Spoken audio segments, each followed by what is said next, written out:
Please put your hands together for honorable dignitaries, the guests of the inaugural session of International Conference on Global Insights on Research and Development in Agriculture, Horticulture and Allied Sciences.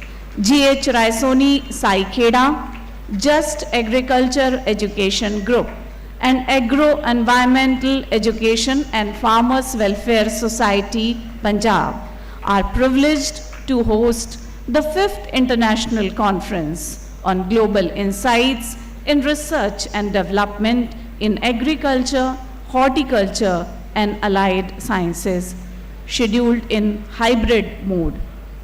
A very warm welcome to all the dignitaries and you all. Just Agriculture is India's largest agri-edutech platform with 7 lakh plus readers and 55,000 plus LinkedIn community. It offers a prodigious platform to share about the latest agri-innovations. School of Agricultural Sciences is established under G.H. Raisoni University, which is a state-private university established in 2016. The School of Agricultural Sciences is subsequently strengthened by commencing 6 master's program. Its goal is to be known for its quality research. And the Agro-Environmental Education and Farmers Welfare Society, founded in 2021, is one of the largest networks of agriculture and allied sector professionals in India and acts as a bridge between a network of Indian rural communities and other stakeholders. So this is about the organizers, and this conference will promote communication among scholars and practitioners from other scientific fields as well, who share an interest in enhancing agricultural approaches. Now is the era when we think of sustainable development, and sustainable development cannot be sustained if agriculture is not included in it. So, in order to have a holistic approach towards agriculture, horticulture and allied sciences, we are hosting this international conference where we are privileged to have eminent experts of the field who will share valuable insights with us. Let us now begin the conference on an auspicious note with lamp lighting and Saraswati Vandana. I request Honorable President of the inaugural session, Dr. C.D. Mai, Honorable Chief Guest, Dr. Sharad Nimmalkarji, Guest of Honor, Dr. Ashish Paturkar, Dr. Dhirendra Khare, Dr. Y.G. Prasad ji, and also Shri Sunil ji Raisoni, Dr. Meena Rajesh, Dr. D.P.S. Badwal, Dr. Kevin Gavai, to please light traditional lamp to mark an auspicious beginning of this international conference.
I request honorable dignitaries to please grace the dais after lamp lighting. आदरणीय अतिथि कृपया मंच पर आमंत्रित हैं आज के इस कार्यक्रम की अध्यक्षता करने के लिए इस क्षेत्र के सबसे अनुभवी और सबसे प्रख्यात व्यक्तित्वों में से एक आदरणीय doctor CD. My, who is the president of South Asia Biotechnology Center and ex-chairman of ASRB. A very warm welcome, sir. We are also pleased to have Honorable Dr. Sharad Nimbalkar ji, former Vice Chancellor Dr. Punjab Rao Deshmukh Krishi Vidyapeeth, Akola. Honorable Dr. Ashish Paturkar ji, ex-Vice Chancellor MAFSU Nagpur. Honorable Dr. Dhirendra Khare ji, Dean, Faculty of Agriculture, Jawaharlal Nehru Krishi Vishwavidyalaya, Jabalpur. Dr. Y.G. Prasad, Director, ICAR CICR. Honorable Shri Sunil Ji Raisoni, Chancellor, GH Raisoni University, Sai Kheda.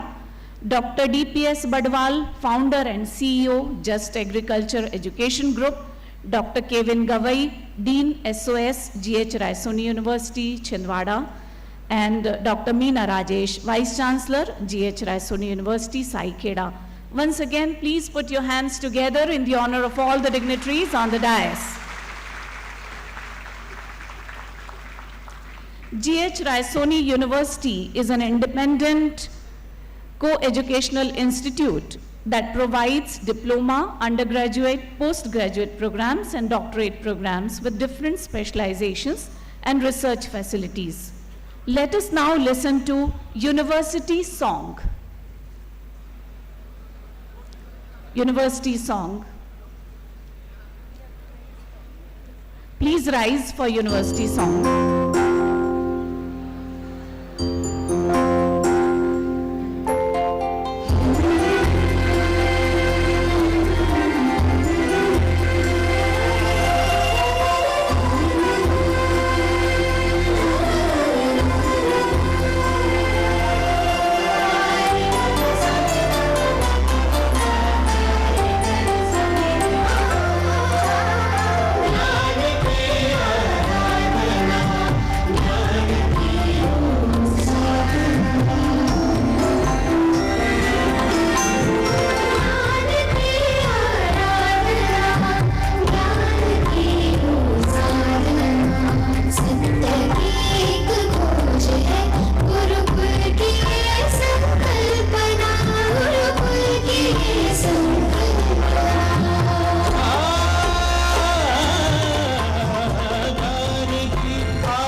The School of Agricultural Sciences aims at providing to the needs of stakeholders in the industry, academia and farming sector by creating skilled, well-trained and professionally capable human resources in agriculture field. Let us take a look about the journey of SOS so far. AV, please.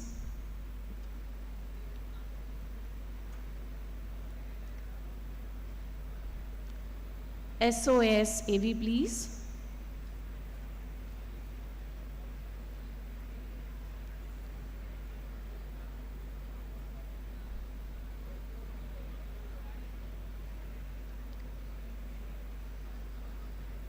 SOS का video तैयार होगा तो please play करिए.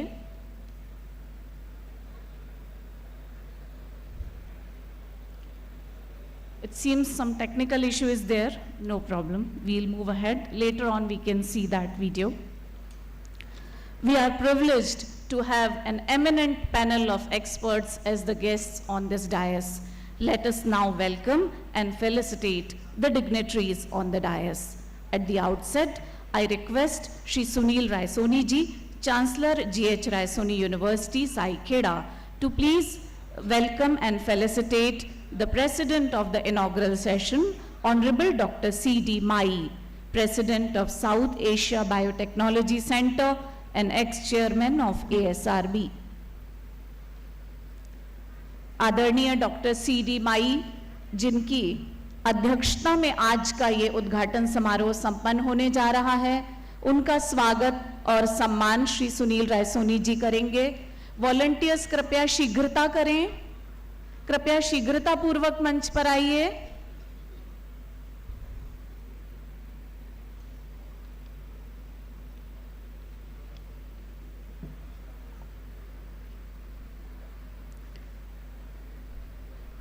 आज आदरणीय doctor CD. माई का आशीर्वाद और मार्गदर्शन अध्यक्ष के रूप में हमें प्राप्त हो रहा है.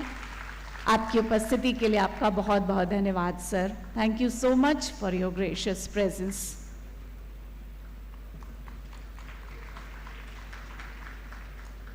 I now request Vice Chancellor of University Meena Rajesh ma'am to please welcome and felicitate Honorable Dr. Sharad Nimbalkar ji, former Vice Chancellor Dr. Punjab Rao Deshmukh Krishi Vidyapeeth Akola. I also request Shri D.P.S. Badwal ji to join the felicitation.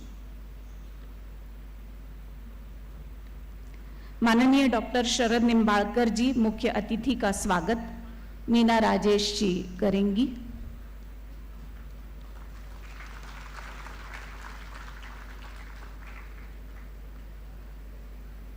और उन्हें सम्मान चिन्ह प्रदान करेंगे Shri DPS. Badwal ji.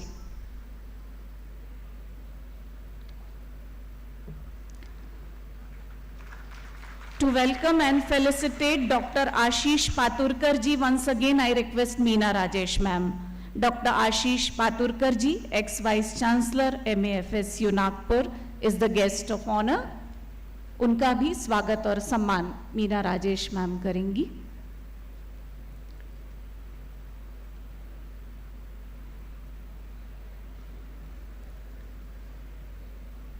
We are pleased to have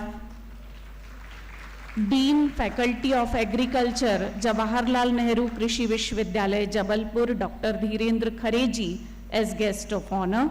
To welcome and felicitate him, I invite Dr. Kevin Gauli, Dean SOS GH Raisoni University, Chhindwara MP.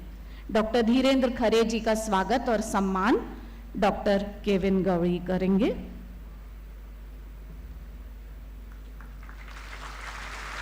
बहुत बहुत स्वागत है sir.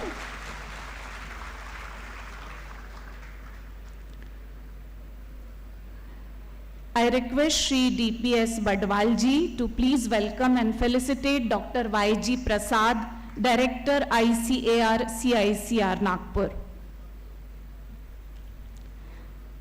I request Shri Ram Joshi ji to please welcome and felicitate our keynote speaker, Dr. Shashank Deshmukh, Principal Shri Shivaji College, Amravati, who is sitting in front of the dais. Dr. Shashank Deshmukh का स्वागत श्री राम जोशी जी करेंगे. Doctor Shashank Deshmukh को मैं मंच पर सादर आमंत्रित करती हूँ.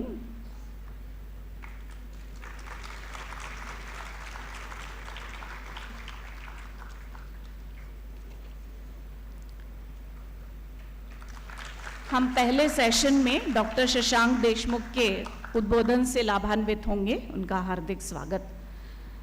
I request Shri DPS Badwal ji to please welcome and felicitate Shri Sunil Raisoni ji.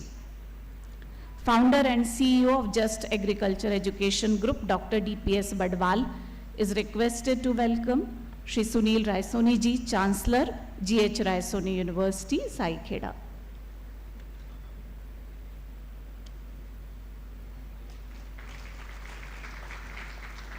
I invite Dr. Kevin Gowli and I request him to please welcome Dr. DPS Badwal ji. Just Agriculture, it has collaborated with India's most reputed institutes and Raisoni Institute is one of them. A very warm welcome to Dr. Badwal. Dr. Badwal का स्वागत Kevin sir करेंगे। Just Agriculture has been one of the organizers of many international and national agriculture conferences, workshops, trainings, expos and summits. And today's conference, they are the co-hosts along with SOAS,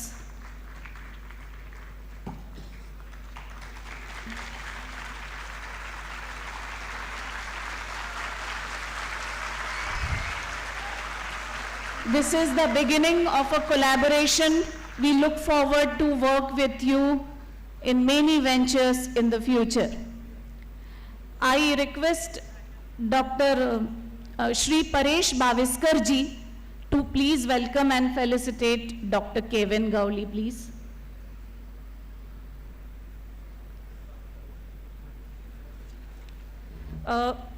Just now, Dr. Y.G. Prasad, Director ICR CIC Air Nagpur has arrived. We will welcome and felicitate him. Dr. Y.G. Prasad, I request Dr. DPS Badwal ji to please welcome and felicitate Dr. Y.G. Prasad.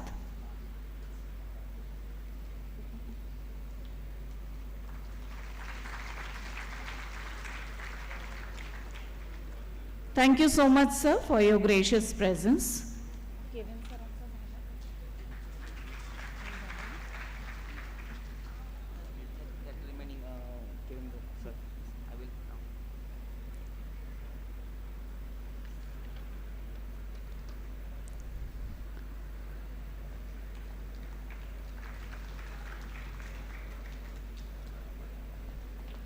To welcome Dean SOS, GH Raisoni University, Dr. Kevin Gowli, I request Paresh Baviskar. Dr. Kevin and his team have left no stone unturned in making this conference a grand success. They are working since many days to make this conference very memorable and beneficial for all.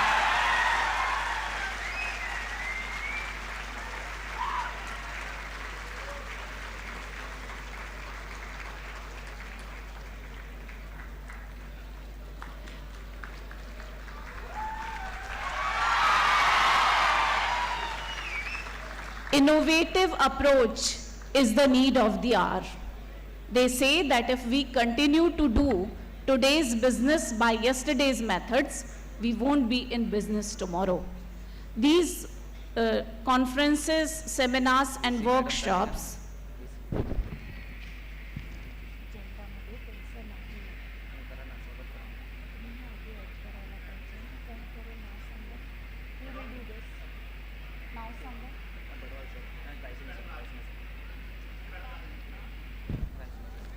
I request Shri Paresh Baviskar ji to please welcome the only lady on the dais, Dr. Meena Rajesh, Vice Chancellor of GH Raisoni University, Sai Kheda. A very dynamic lady indeed. She is one of the pillars of strength of Raisoni family, who has served Raisoni family in various capacities and is now the Vice Chancellor of GH Raisoni University, Dr. Meena Rajesh. Honorable dignitaries on the dais are honoring Madam. Meena Rajesh.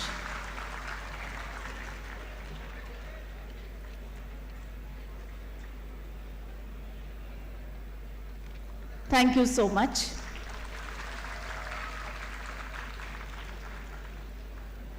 The aim of such conferences, seminars, workshops is to find new, innovative and sustainable ways to move ahead in our field. So let us now take a look at the aim, mission and vision of this conference. And to enlighten us all more about this, who else is better equipped than the co-host? I invite Shri Dr. DPS Badwalji, founder and CEO, Just Agriculture Group, to please give opening remarks about the conference.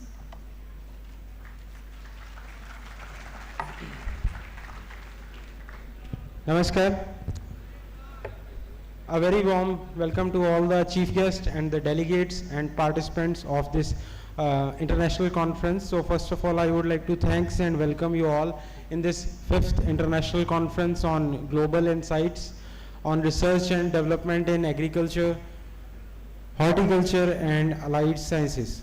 So I extend my deep gratitude towards Shri Sunil Raisoni ji, Chancellor GHRU Sai Kheda, Dr. Meena Rajesh, Vice Chancellor GHRU, Shri Shreyas Raisoni ji, Executive Director GHRU Group, and Dr. Kevin Gavalli sir, the SOS Dean GHRU Sai Kheda. I extend my deep gratitude towards our chief guest, Honorable Dr. C.D. Mai sir, President, South Asia Biotechnology Center and ex-chairman of ASRB. Dr. Sharad Rao Gadak sir, VC, Dr. PDKV Kola, he is joining us within a few hours. Dr. Sharad Nimalkar sir, former VC, Dr. PDKV Kola. Dr. Ashish Patarkar sir, ex-VC, Mafsu Nagpur. Dr. Dhirendra Khare, Dean Faculty of Agriculture, JNKVV Jabalpur. Dr. Atul Vaidya, Director, CSIR, NWRI Nagpur. Dr. Vinayak Shivankar, ex-Director ICR, CCRO Nagpur. Dr. Dilip Ghosh, Director Director ICR, CCRI Nagpur. And Dr. YG Prasad, Director ICR, CICR Nagpur, for giving their valuable time and presence at the conference, either in online or offline mode. So I guess more than 1,000 participants has joined this our YouTube live through online mode through globally. The primary objective of this conference is to create a global platform where researchers, scientists, scholars, experts, as well as the industry professionals of agriculture and allied sciences can come together to exchange their ideas, present their research findings, and engage in meaningful discussions. So the conference aims to facilitate networking options, collaborations among the participants, allowing them to build connections and explore potential partnerships. By attending this conference, participants will have the opportunity to stay updated with the latest records, with all the latest trends, challenges in the agriculture sector. Overall, this conference aims to enhance the agricultural approaches and contribute to the overall advancement of the agricultural industry. So this conference stands out as big and brings together esteemed scientists, scholars across globally from more than 10 countries. Many of the participants has attended this conference in online mode also. And it covers a wide range of subjects such as organic farming, role of agrochemicals, biological technical intervention, sustainable development, and many other things which we covered from this conference. So the conference offers a diverse platform for invited talks, lead papers, orals, presentations, poster presentations.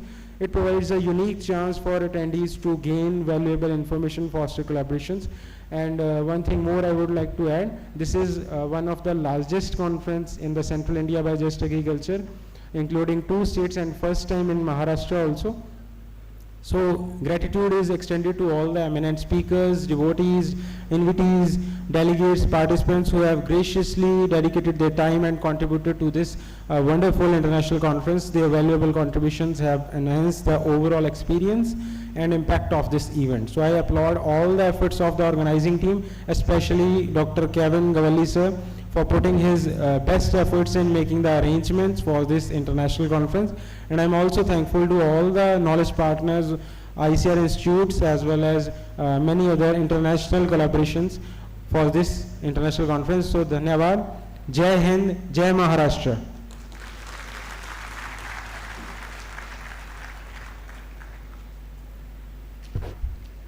Thank you, Badwal sir. And to shower you all with sincere, sweet words of welcome, I now invite Dr. Meena Rajesh, Vice Chancellor, GH Raisoni University, Sai Kheda. I request her to deliver welcome address.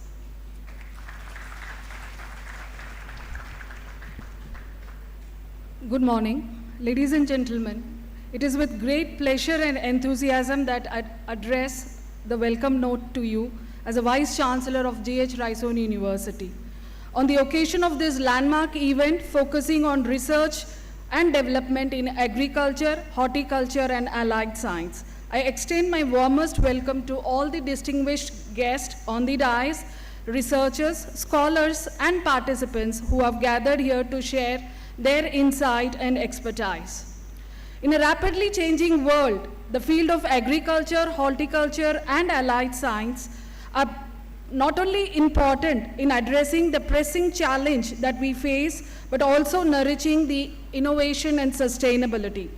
Our university has always been a beacon of excellence in these areas, fostering an environment that encourages cutting-edge research and development.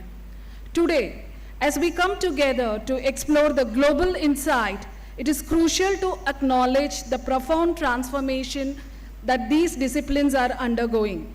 The convergence of traditional wisdom with modern technology is reshaping the landscape of agriculture and horticulture. We are witnessing breakthroughs in areas such as precision farming, biotechnology, and sustainable agriculture practices that are revolutionizing how we grow, the process, and distribute food. I appreciate our university's unwavering commitment to advancing knowledge and pushing the boundaries of what is possible. Our researchers and students have been at the forefront of developing innovative solutions to address the complex challenge that confront us. From improving crop yields and soil health to promoting sustainable water management and reducing the carbon footprint of agriculture, our institution continues to make significant contribution to these fields. The insights shared at this conference will undoubtedly shape the future of agriculture, horticulture, and allied science. The researchers, the presenters will guide our educational program, inspire our researchers, and drive innovation in this particular field. Our collective effort will lead to the development of solutions that not only meets the needs of today, but also ensure a prosperous and sustainable future for the generation to come. I would like to express my gratitude to all the participants, organizers, sponsors who have contributed to the success of this event. Your dedication to advancing the frontiers of knowledge in these critical disciplines is commendable. Let's approach this conference with enthusiasm, open mind, and a shared commitment for harnessing the transformative power of research and development in the field of agriculture, horticulture, and allied sciences. Thank you, and may this conference be the source of inspiration and innovation for all of us. Thank you.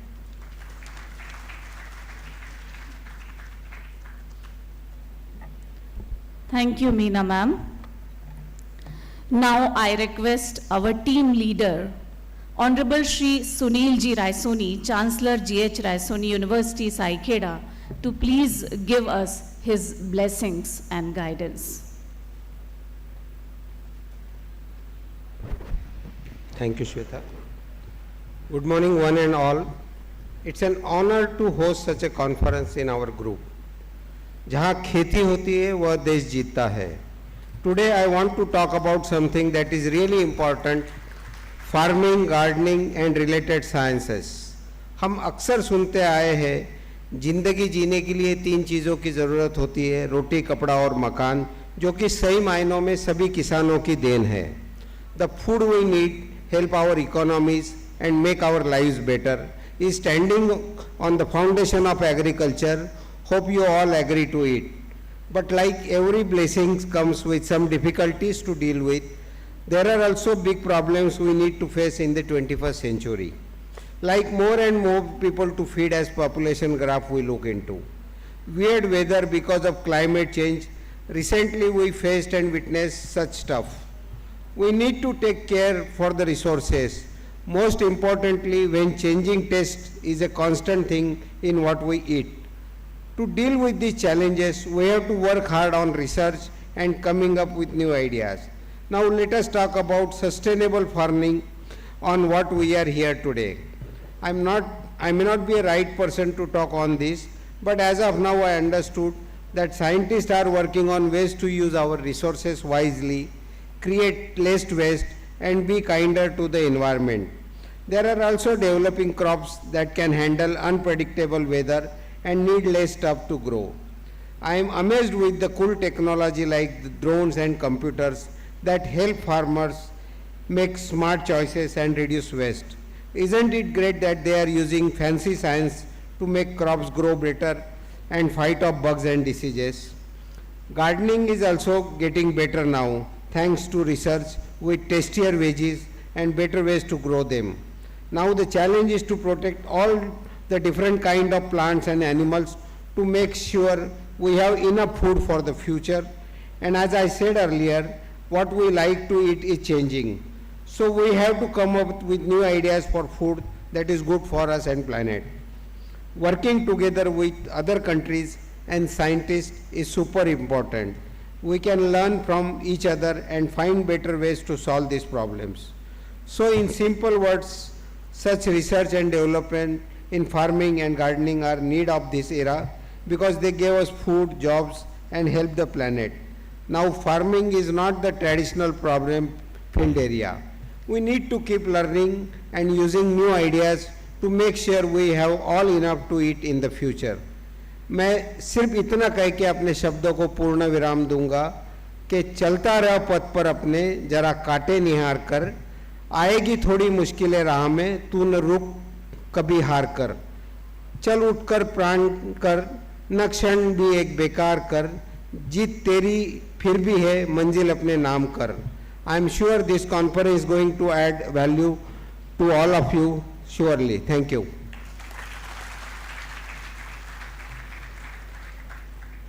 Thank you, Raisoni sir.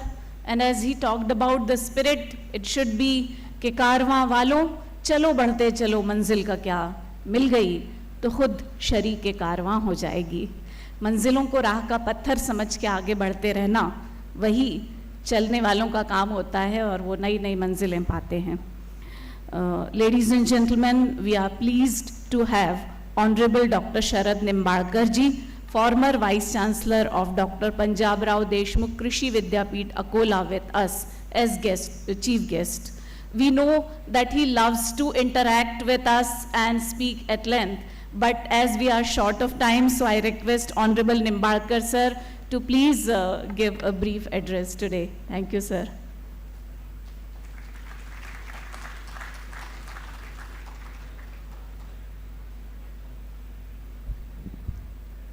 The dignitaries on the dais and off the dais, to talk in 5 minutes for me is very difficult. Although she has suggested me the time limit.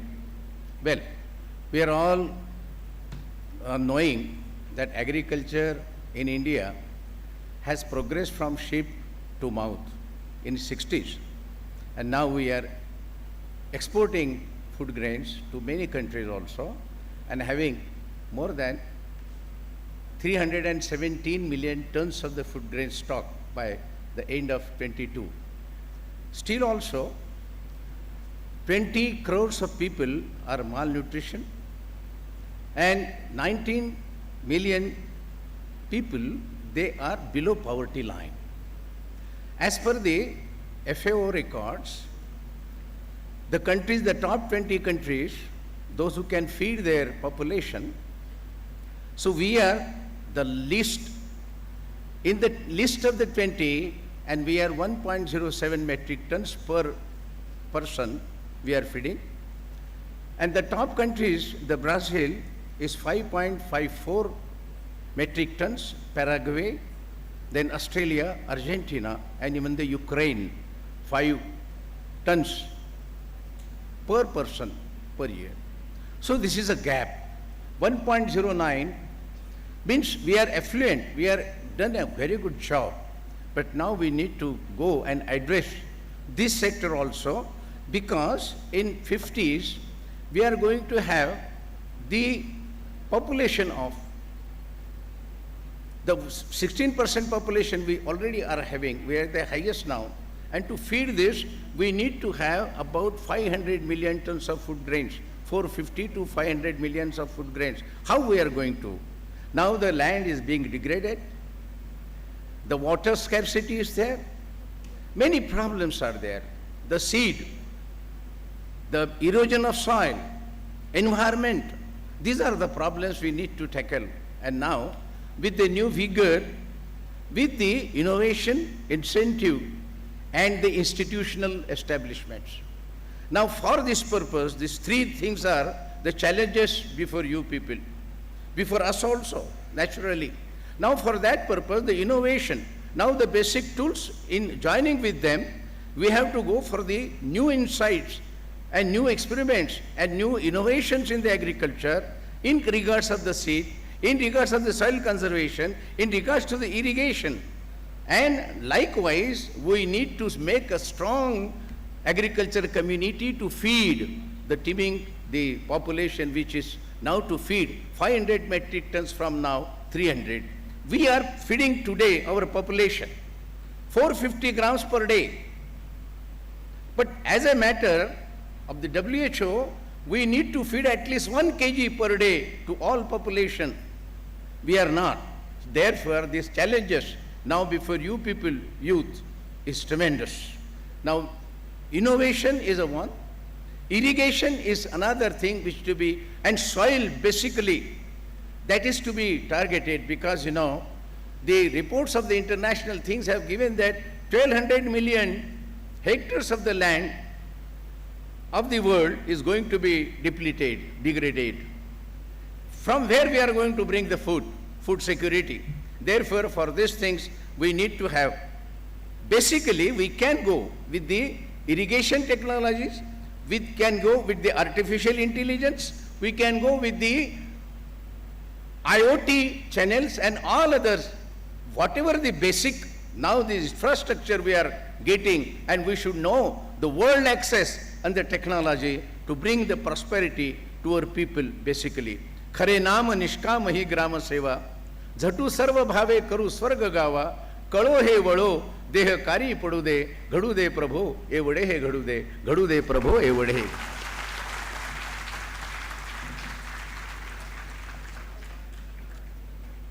Thank you so much, sir, for these very motivating words of yours. Thank you. And now I request Honorable Dr. C.D. Mai, sir, President of South Asia Biotechnology Center and ex-chairman of ASRB, to please deliver presidential address.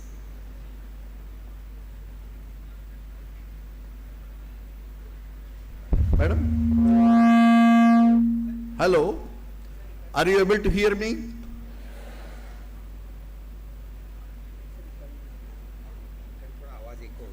तिकडे जाऊ.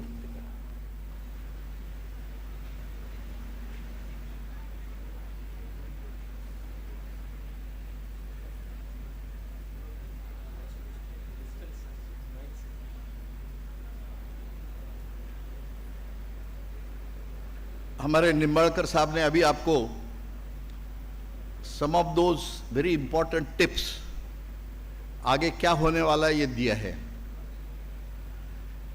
मंच पर बैठे सारे आप सब लोग हिंदी जानते हैं कि नहीं? Any problem kindly let me know. एक तो क्या हो गया कि हमारे ऊपर ज्यादा उजाला आ गया, आपके ऊपर अंधेरा है. अंधेरा इधर चाहिए क्योंकि हम अंधेरे की तरफ जा रहे हैं, आप उजाले की तरफ जाना चाहिए अभी. इसलिए आपको because you are the future of Indian agriculture in this country. We are not. We are already spent our time. Now, the issue that your global conference has brought into is very important. Number एक चीज आपको जानते हैं कि अभी this is our अमृत काल बोलते हैं हम, 75 years ऑफ इंडिपेंडेंस है.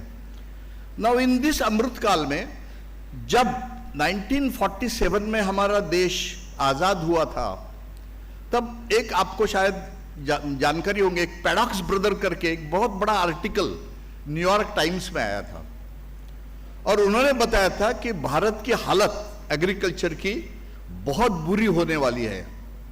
उन्होंने कहा था कई लोग मर जाएंगे, इट विल बी स्लॉटर, ये उन्होंने टर्म यूज किया था. Now you imagine that this is what we have turn the tables around. उन्होंने जो प्रेडिक्ट किया था, that prediction we have proved wrong. So that indicates the capacity of our scientist, our students, our farmers, our planners, everybody. जो हम 50 million ton का अनाज उगाते थे इन 1951-52, आज आपको शायद पता नहीं होगा, हमारा अनाज है 331 million turns. Our population growth rate that time used to be 2.2%. and अनाज की ग्रोथ वाज 1.7%. आज हमारे अनाज की ग्रोथ जो है वो है 3.2% एंड पॉपुलेशन ग्रोथ रेट को हमने बहुत पीछे छोड़ दिया है. It has come down to 1.5. Can you imagine this table transformation of agriculture? Why it is possible? It was all possible because of consistent efforts that we have created new technologies in agriculture. Technology and technology is the basis of growth of agriculture in this country. अब आप suppose we would not have brought green revolution without the use of dwarf genes, Norin 20, rice में, wheat में, तो आज हमारी हालत बुरी हो जाती थी. So we have brought what we call it as new technologies of sciences. हमने irrigation, we have improved irrigation, we have improved our cultivation practices, and we have improved so much now that horticulture growth, milk growth, अभी हमारे पत्रकार साहब बताएंगे हमारे, we have already crossed 200 million tons of milk also. We have crossed 330 million tons of horticulture crop. We are exporting nearly $55 billion worth agricultural produce outside country. Second largest producer in the world, India. अब ये सब होने के बावजूद हमारे निंबाळकर साहब ने बहुत अच्छी बात किया. Our economy of farmers is all dependent on agriculture. आपको जानकारी होगी कि उनके पास आज एवरेज जो लैंड है इज 1.08 हेक्टर्स है. और ये स्मॉल फार्मर्स जो है, इसके तहत small farmers is our one strength. उनके तहत हमें will have to grow our agriculture in future. तो मैं आपको रिक्वेस्ट करूंगा कि अभी जो टेक्नोलॉजी आप निकालेंगे, अभी जो रिसर्च करना है, अभी जो आपको डेवलपमेंट करना है, can you do it for something like small farmers? That is very important. Number one, आज हमारे पास इक्विपमेंट है. See America, they have about 10,000 acres of land, so they use everything, boom sprays, tractor oriented things, satellite, what technologies they have. Now can we do this for our small farms? अब हम हमारे doctor Prasad ji यहाँ बैठे हैं cotton के, हमारे पास एक serious problem है इस कॉटन पिकर. कॉटन का पिकिंग जो है, अभी लेबर की कॉस्ट इतनी ज्यादा हो रही है कि हमें कॉटन पिकिंग हमारे फार्मर्स को पुरता नहीं है. 12 रुपए किलो देना पड़ता है और जो कॉटन निकलता है उस पर प्रॉफिट उतना होता नहीं. चिल्लाते हैं, आप तो देखते होंगे पेपर में. Now we need some machine by which we are able to, because labor is already reducing in agriculture. 66% earlier labor was there 10 years ago. Now it has come down to 42% in agriculture. So up, you can imagine now that the challenges which were there in 1950 are totally different now than the challenges that we have today. And therefore our research, can we do something fast breeding? आपको जानते हैं अभी कि now I think some of your boys in biotechnology and agriculture breeding में पढ़ते होंगे कि now we need varieties which can be developed within a period of 3 or 4 years. How can you do it? Can you do it by genome editing or gene editing? Possible. Can you do it by speed breeding? It is possible. So there are so many now avenues, technologies which are already poured into agriculture which need to be used for the benefit of small farmers. तो मुझे ये लगता है कि आपको अभी जो आपकी जो ग्लोबल कॉन्फ्रेंस है इसमें आपको ये फोकस जरूर करना पड़ेगा, क्योंकि बाकी इश्यूज जो है हमारे निम्बालकर साहब ने बराबर बताया कि लैंड के प्रॉब्लम है, पानी के प्रॉब्लम्स है, लैंड डिग्रेडेशन के प्रॉब्लम्स है, हमारे पास पॉपुलेशन के भी प्रॉब्लम है. We are already 1.4 billion now. अब उसके बाद में हम सोचते हैं कि it will already touch something like 2 billion. तो इसके लिए खाने के लिए भी लगेगा. आज हमारे godowns are full, no problem, but tomorrow what will happen we do not know. So therefore our focus of research and development need to be something which possibly will target our smallholder farmers. Population of farming is going to reduce slowly. Number of, जब हम student थे, मैं और निम्बालकर साहब एक ही college में यहाँ पढ़ते थे, तब हमारे पास नियरली 72% ऑफ फार्मिंग कम्युनिटी थी. आज हमारे पास it has come down to 50% और कब हो जाएंगी. सो लैंड डिग्रेड हो रहा है, ये ठीक है, लैंड रिड्यूस भी हो रहा है, क्योंकि मेरे जैसे पिताजी के पास 200 एकड़ जमीन होगी तो आज हमारे पास 2 एकड़ बचे हैं, और डिवाइड होते हैं, पॉपुलेशन बढ़ रही है, और डिवाइड होते होते इतनी रह गई है. So it will again come down to less than 1 hectare per person. आप सोचिए कि this is where we will have to target. Think over कि what small technologies can your engineering college develop small equipments which will be operatable by small farmers, where they will not need much of the labor. We are all looking into all these aspects. आखिरी में मैं इतना आपको कहना चाहूँगा कि we are, आपके सोनी साहब है यहाँ, I am member of Rajiv Gandhi Commission of Science and Technology in Maharashtra. I think there is an engineering college here, Priyadarshini, Ramdev Baba. उनको हमने कुछ projects दिए हैं in engineering ke, where they will have to develop some tools for agriculture, and we are financing that. So I would request you to kindly look into the website of RGSTC and see whether you can give some projects for research purposes to agriculture students, to engineering students, to horticulture students, and all of them. There is a possibility. Maharashtra government has been very happy to support nearly 15 crores for all private or other colleges of Maharashtra to support or promote research in the areas of all fields, whether it is engineering, whether it is medical, whether it is agriculture, anything. They are ready to support. But you have to see how these projects will be relevant to Maharashtra situation. I think आप इतना ही मैं जानकारी दूंगा. Kindly look into our website and you will see what is the format. Every student or those staff who are working in Raisoni college may also submit small projects for getting funds, so that our idea is to promote research culture in the universities. Thank you very much. Thank you.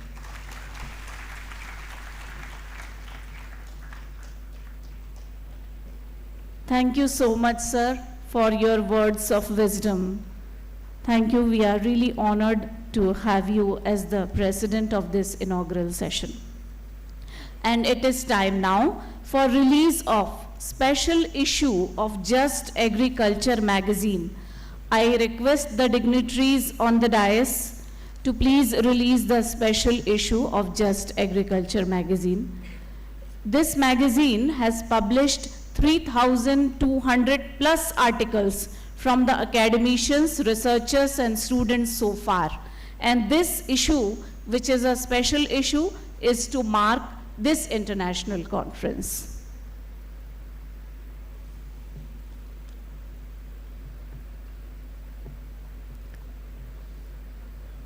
It will have articles of experts and students and this magazine is widely circulated among the farmers, professionals, and academicians among 28 states of India and 63 countries globally.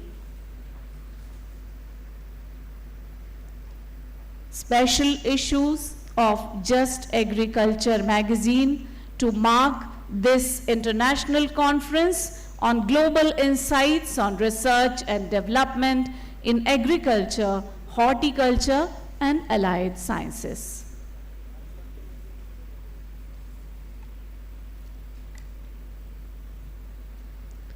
Congratulations to all those who have compiled and contributed to this special issue.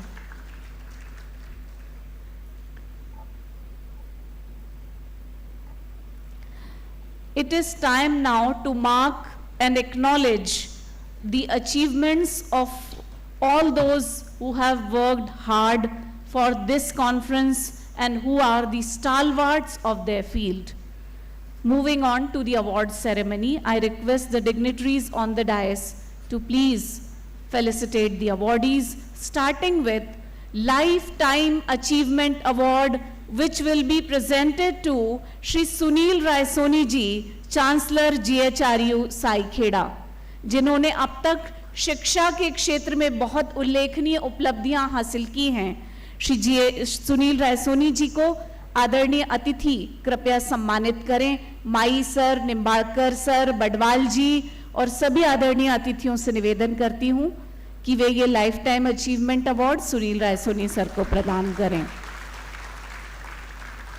The next award is Best Academician Award, and it is being given to Dr. Meena Rajesh, Vice Chancellor of GH Raisoni University, Saikheda, who is a very hard-working lady, very dedicated person, Dr. Meena Rajesh. आदरणीय अतिथि मीना राजेश जी को सम्मानित करेंगे।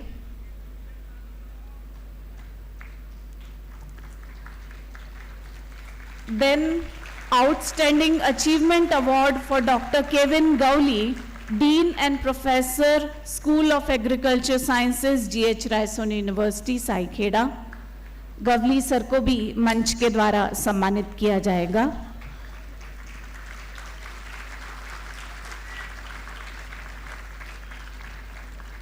A very dedicated academician indeed, Dr. Kevin Gowley. Now we are going to present Dr. H.S. Pruthi Award for Agricultural Entomology, and the awardee is Shri Amit Arun Baikar. Shri Amit Arun Baikar.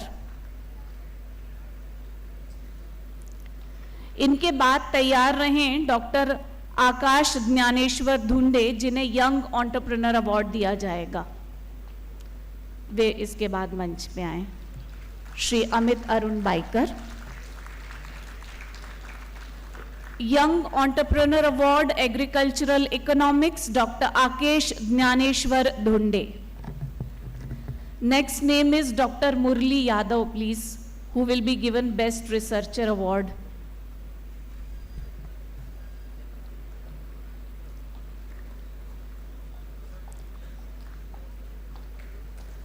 Best Researcher Award to Dr. Murli Yadav. Next is for the representatives of Krishi Vigyan Kendra Baitul, Best Krishi Vigyan Kendra Award, if they are here. Best Krishi Vigyan Kendra Award to Krishi Vigyan Kendra Baitul.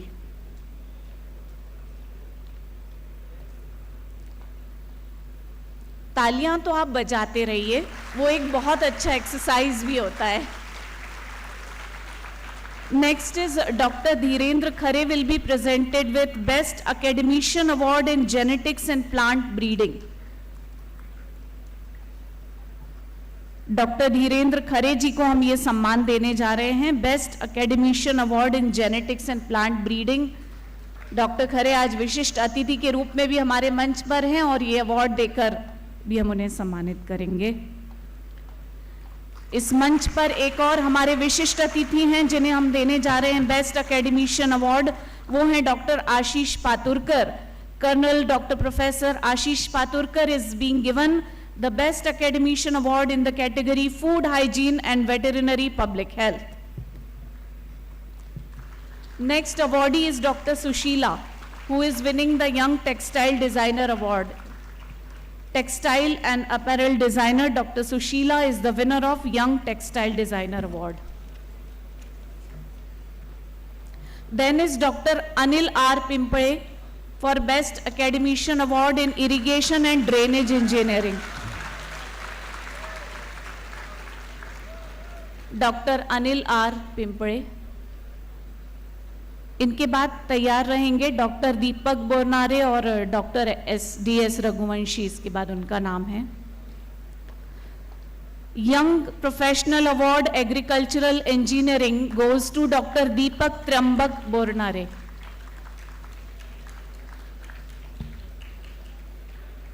और doctor दीपक के बाद doctor DS Raghuvanshi और फिर doctor प्रशांत धारपाल, फिर doctor Krishna Kumar Rana. Best Extension Scientist Award Animal Reproduction, Gynecology and Obstetrics, Professor Dr. DS Raghuvanshi. इनके बाद doctor Dharpal, doctor Rana, doctor Sumthane, doctor Ambure. Best Economist Award Agriculture Economics, Dr. Prashant S. Dharpal. Young Extension Educationist Award Agricultural Extension Education goes to Dr. Krishna Kumar Rana.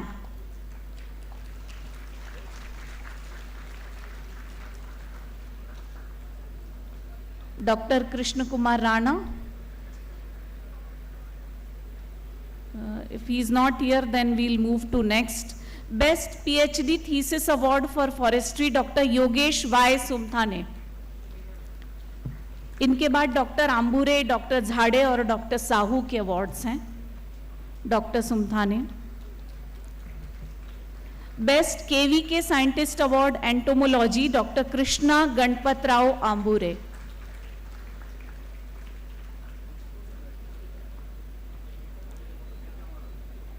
Doctor Ambure के बाद doctor झाड़े, doctor Sahu, doctor तारू और doctor Verma तैयार रहेंगे. आप मंच के पास आ जाएंगे ताकि जल्दी होगा, काफ़ी अवार्ड्स हमें देने हैं. डॉक्टर कृष्णा गणपतराव आंबुरे. इनके बाद best KVK scientist award horticulture doctor RK Jhade.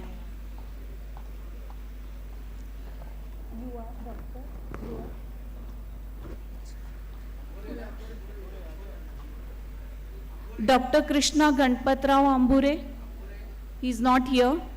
Doctor RK Jhade.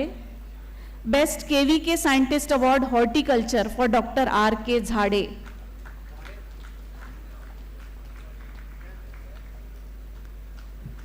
इनके बाद best PhD thesis award agricultural engineering doctor Parmanand Sahu.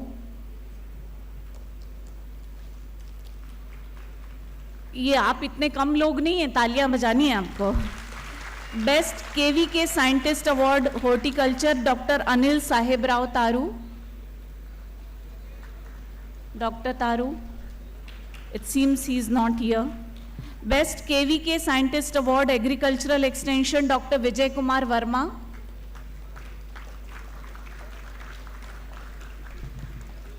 इनके बाद excellence in teaching award mathematics Sheetal Dubey. उनके बाद पाटिल सर, डॉक्टर अजय हालदार और शेखावत जी मंच के पास आ जाएं.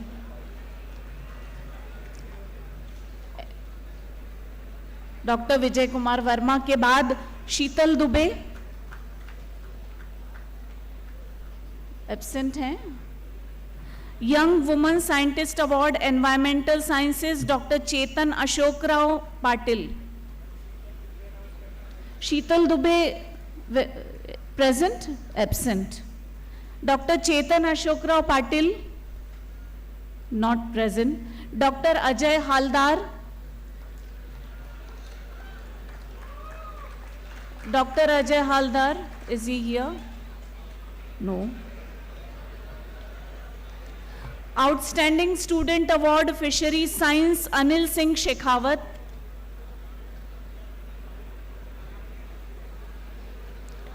Best MSc Thesis Award Genetics and Plant Breeding Sachin Lakshman Dhare.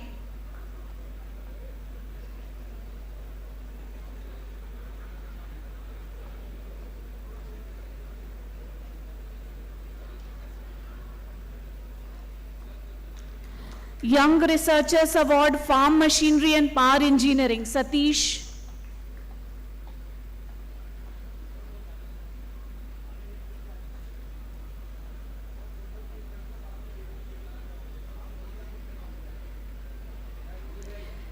Young Biologist Award Zoology, Acrology Dr. Santosh PP.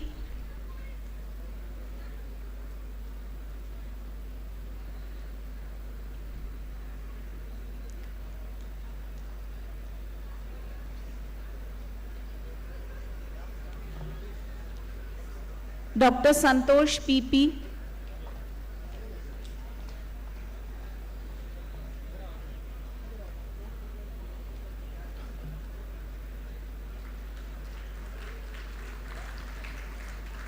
Young Professional Award Agri Business Management Siddharth Mundre.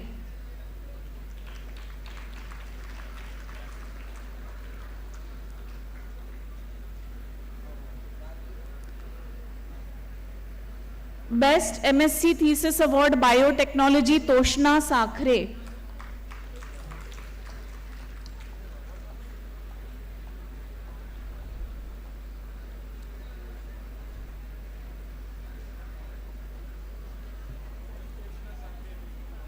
Dr. Toshna Sakhre. Young Professional Award Agriculture Economics Dr. Ashish Sarda.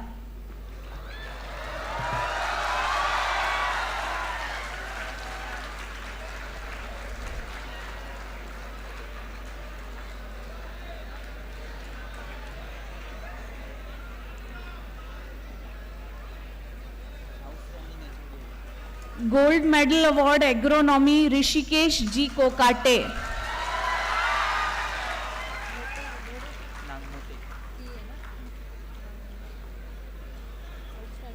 Rishikesh G. Kokate. Student of the Year Award Agronomy Pooja Devakar Bhagat.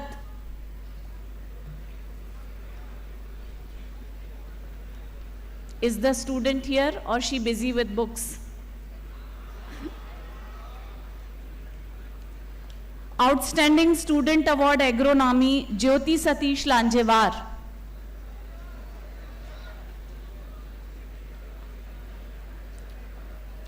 Jyoti.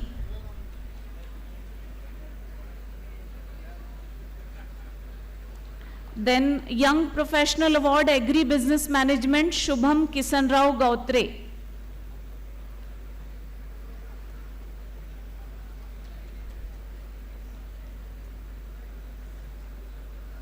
Jyoti, Shubham. Best PhD Thesis Award Extension Education Dr. Anil Shriram Gumase.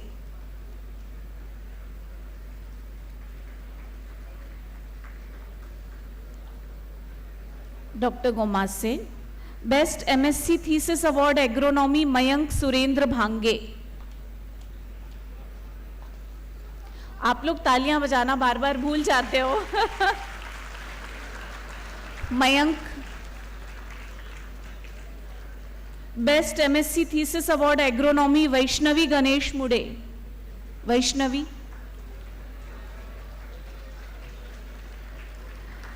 Outstanding HOD award doctor Amol Nagmote.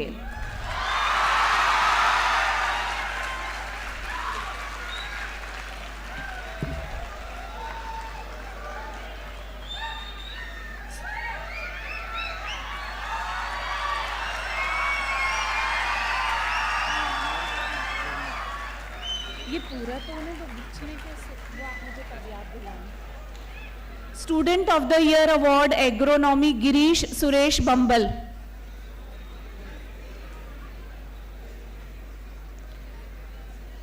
Outstanding student award agronomy Ankit Eknath Bhakne.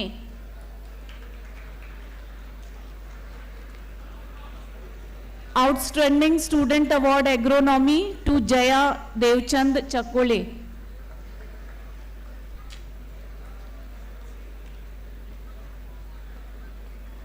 Outstanding student award genetics and plant breeding Rahul Mukundrao महारुतले।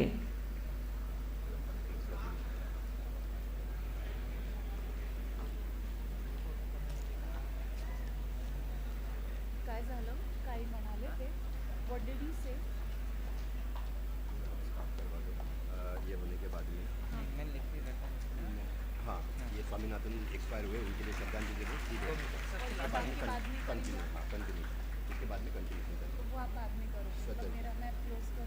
श्रद्धांजलि दे दो अभी स्वामीनाथन अभी भी ऐसे हुआ करके अभी पता चला नहीं अभी 8 दिन पहले ही एक्सपायर हुए इनका ग्रीन रेवोल्यूशन अवार्ड। इसके बाद हम बहुत धन्यवाद आदरणीय अतिथि कृपया विराजमान होंगे। बहुत बहुत धन्यवाद आपका। हम इसके बाद आगे के टेक्निकल सेशन की शुरुआत करेंगे, मगर उससे पहले जब हम कृषि क्षेत्र की बात करते हैं और कृषि क्षेत्र में आई हुई क्रांति की बात करते हैं तो ग्रीन रेवोल्यूशन के जनक को हम नहीं भूल सकते। इसलिए इस अवसर पर आइए हम सब उन्हें 1 मिनट की मौन श्रद्धांजलि अर्पित करें। 1 minute silence for MS Swaminathan ji, father of Green Revolution. Silence, please.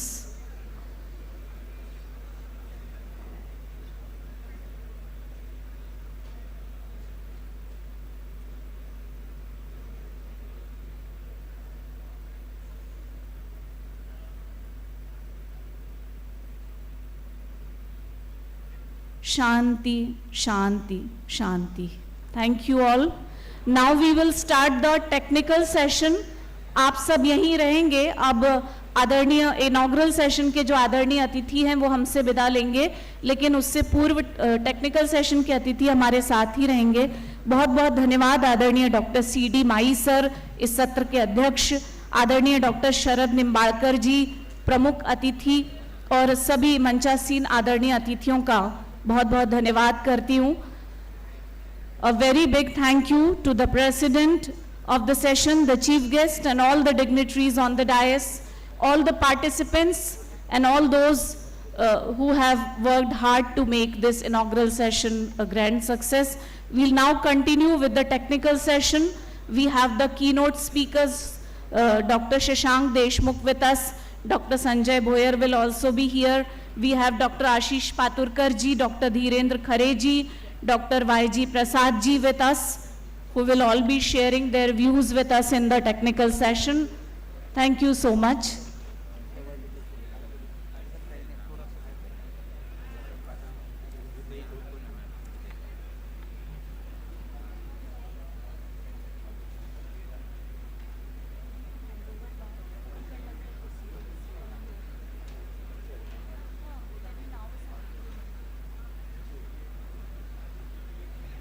I request the moderator of the technical session, the first technical session, to please conduct the proceedings from here.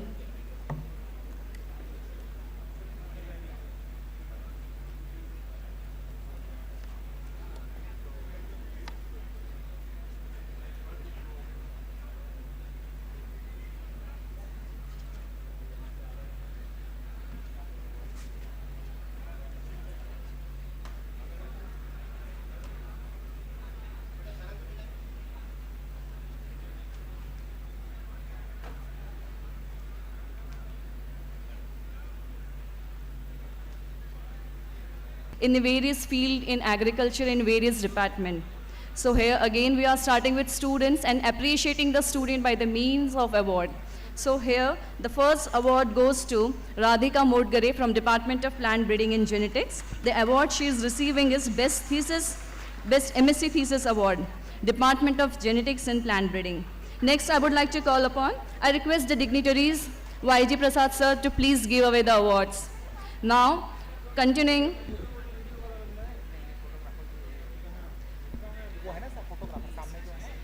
So the second award goes to Outstanding Student Award to Prajwal Bhoyer from the Department of Genetics and Plant Breeding. I request all the students to step forward fast.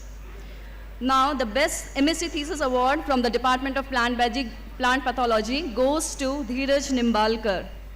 Dheeraj, step forward fast.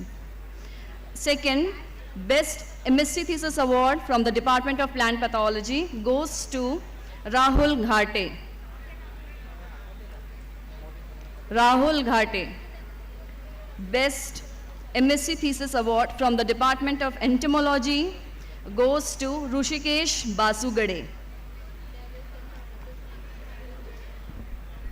Students are requested to please come fast. Students, please be alert and come forward for your award.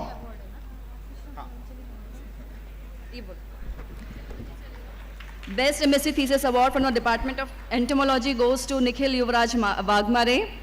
And Young Entomologist Award Entomology goes to Rushikesh Basugade. Outstanding Student Award Entomology goes to Aniket Dorle. Aniket Dorle. Student, please step forward fast. Make a line near the stage. Outstanding Student Award from the Department of Horticulture, Fruit Science goes to Astha Dilip Raut. Best MSc Thesis Award goes to Anjali Wankhade from the Department of Horticulture. This is a special day to recognize the student and appreciate their hard work and excellence in field of research. Now, here we end up with the student. We are continuing with the faculty. So I request all the faculty to please be assembled near the stage. Astha, then Anjali. We are having Anjali on the stage.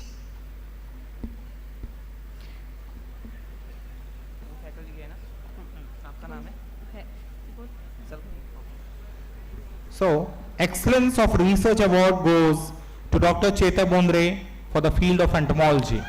Dr. Chetan Bondre is requested to please be on the stage. Dr. Chetan Bondre.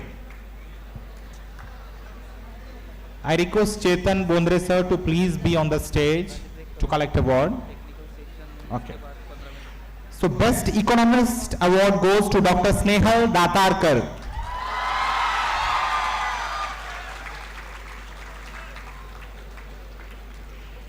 Now, Young Pathologist Award goes to Dr. Pushpanjali Dhok.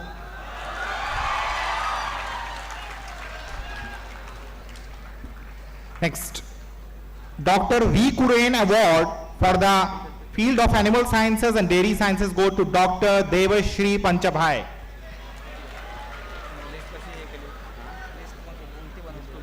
Now, for collecting the award for Young Extension Educationist Award in field of agriculture extension, I would like to call upon Dr. Sonam Upadhyay on the stage to collect award. Subsequently, for the Best Extension Scientist Award goes to Dr. Varsha Upadhyay.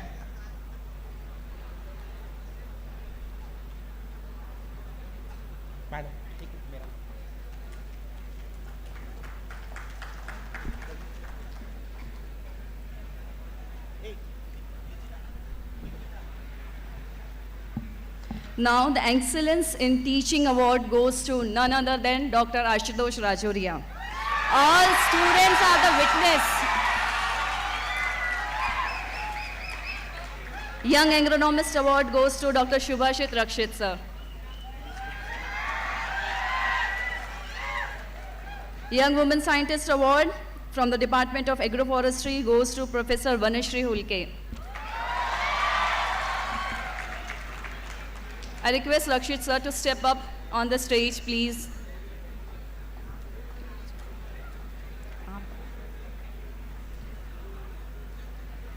Dr. V. Kurain Award from the Department of Animal Science and Dairy Science goes to Dr. Sarnaik sir.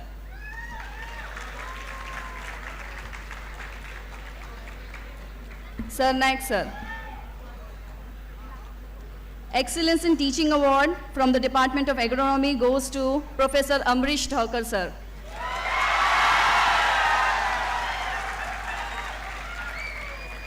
Amrish Thakur, sir. I guess he is with sir, guest. Next award goes to Best Technology Biotechnologist Award from the Department of Microbiology and Biotechnology goes to Dr. Shubhankar Tarafdar, sir. Next, the Best Biotechnologist Award goes to Professor Praveen Gangasagar, sir, from the Department of Plant Biotechnology.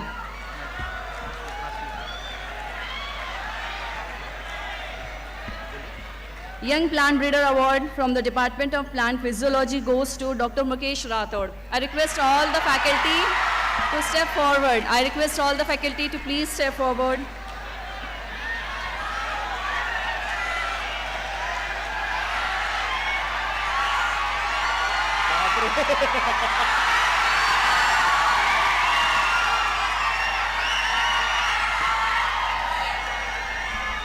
Students are so thrilled.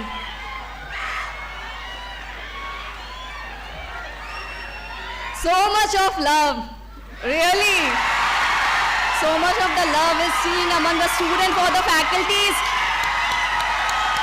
Big hand to students.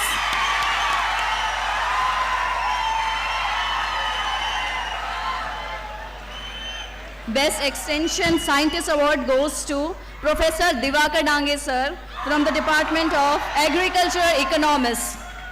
Young Women Scientist Award from Department of Soil and Water Conservation goes to Akanksha Chaudhary. Engineer Akanksha Chaudhary. Best Researcher Scholar Award goes to Engineer Rakesh Kumar Turkar, sir, from the Department of Soil and Water Engineering. Rakesh Turkar, sir.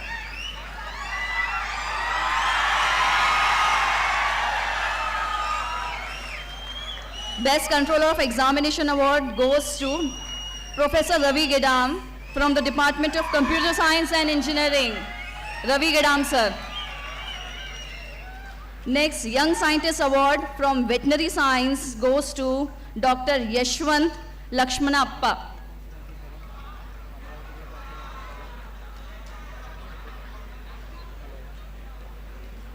Best Thesis MSc Award from the Department of Agriculture Economics goes to Professor Tushar Pakwar.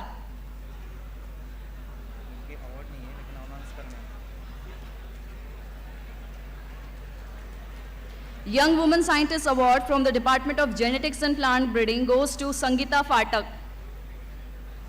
Best Extension Scientist Award from the Department of Veterinary and Animal Science goes to Sariput Landge. Now we are having very few couples of award now, which is followed by Dr. Balveer Singh, who is receiving Young Horticulturist Award. Next award, last but not the least, Adipsa Khobragade in Excellence in Teaching Award.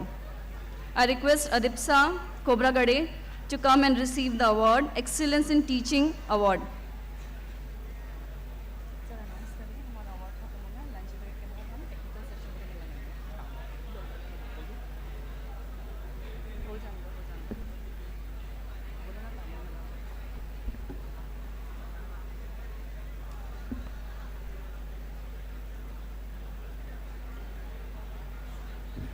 Students, please, big hands for all the award winners. So, herewith we have completed our award session. We are going to meet soon after taking our lunch. Okay? So, we can disperse for lunch and please.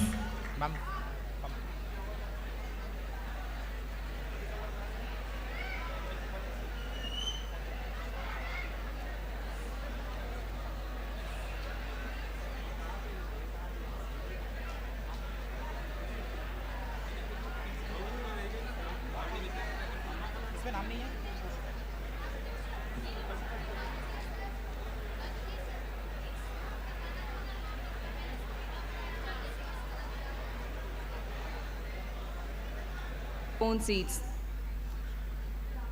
Students, get settled. Students, get settled fast.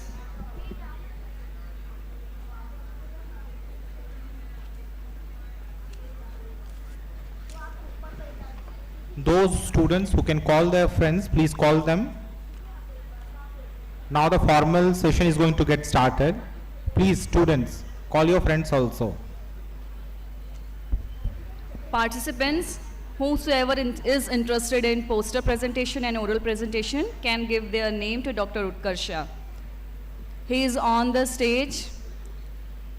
Participants are requested to please give their names for oral presentation and poster presentation. Kindly contact Dr. Utkarsha. She is on the stage.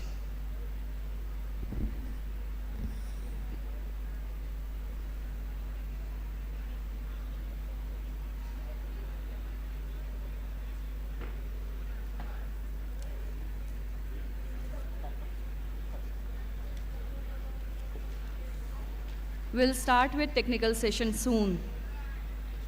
Dear students, ask your friends to come back to the auditorium. Students, CR, take the lead.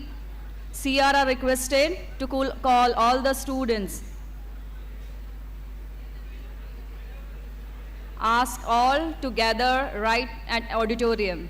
We are going to start with technical session, award ceremony and cultural activity.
Dear students, please maintain silence. We are starting technical session. Volunteers, take the lead and maintain the silence. And I ask all the volunteers to please close the doors. We are having immense personality with us. He is none other than Dr. Dhiren Khare sir from Department of Plant Breeding and Genetics from Jawaharlal Nehru Krishi Vishwavidyalaya, Madhya Pradesh. He was promoted as senior scientist, principal scientist, and as a dean in 2015. Right now, he is dean faculty in the same university, JNKV Jabalpur, Madhya Pradesh. He also served the university as Directorate Instruction and Directorate Research. He worked on crop improvement, seed production of lentil, field pea, pigeon pea, mung bean, urad bean, faba bean, soya bean, linseed, sesame, and many more. He has developed 12 varieties. He has published more than 100 research papers, 14 manuals, 26 book chapters, 14 books on seed technology in his career. He was recognized by several awards, which is prestigious Bharat Ratna, Dr. C. Subramaniam Award by ICR for Outstanding Teacher in Agriculture and Allied Sciences in 2007 and 8.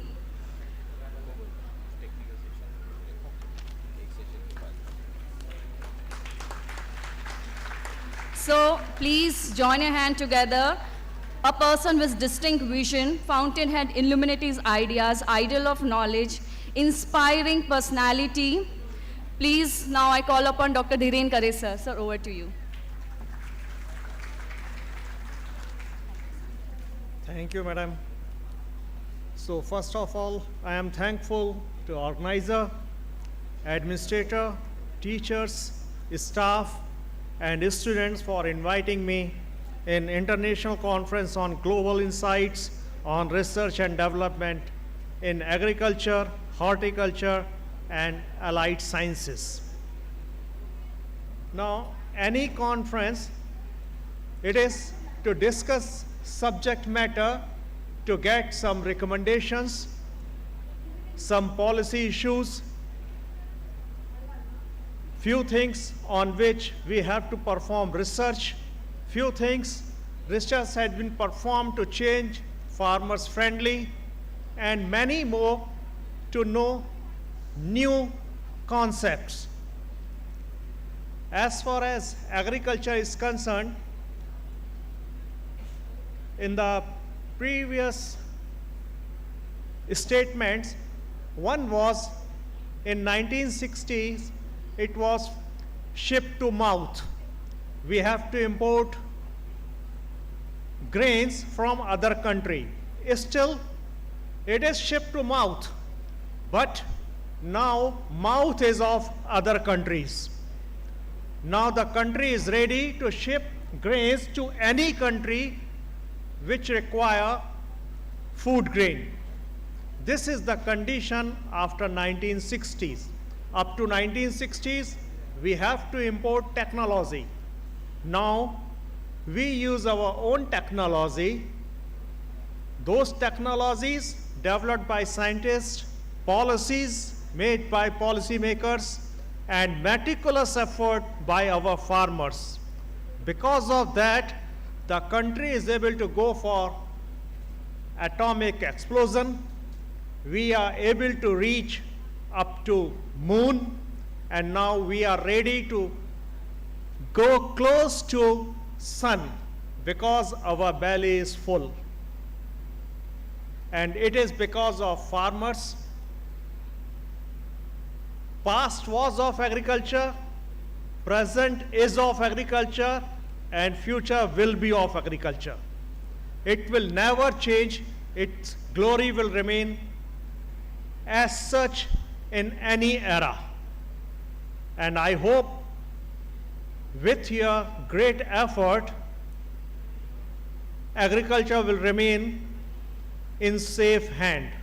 When you will become a scientist, you will become a policymaker, you will become a farmer, you will be able to take decision for country in such a way that you will not think about our country, you will think about globe. And because of that, your institution has organized this particular conference, which is on agriculture, horticulture, and allied sciences, which is a very broad, which has very broad spectrum. To the students, one of my request is, you may change your performance at any time of your life, any period of your life. It may be from today or tomorrow. If you think you can change your performance. And as far as teachers are concerned, my request is, normally we teach to a student to pass the examination. And this is the aim of a student also. Please change this aim and change it to learn the technology, to learn science. It will help more. To pass the examination, now everybody has learned the tricks how to pass the examination, how to score the marks. Now we have to change our way of teaching in such a way that students will get knowledge that will be utilized for society. Examination may be passed by any person with high marks, but you have to be a knowledgeable person. So this is my humble request to all the students, apart from to pass the examination, change your thinking to learn the science, make it technology, and it shall be useful for the society. Once again, I'm thankful to the organizers for inviting me in this international conference and giving me chance to keep my views among students. Thank you very much.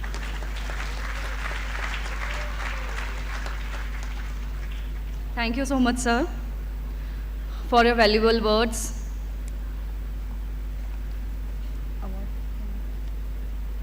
Now we'll continue with the award ceremony. Acha, sorry, sir. So we are having again an eminent personality with us. He is Dr. Ashish Apturkar, sir. He is the ex-VC of Mapsuk Nagpur University. With these words, I would like to humbly invite Ashish Apturkar, sir.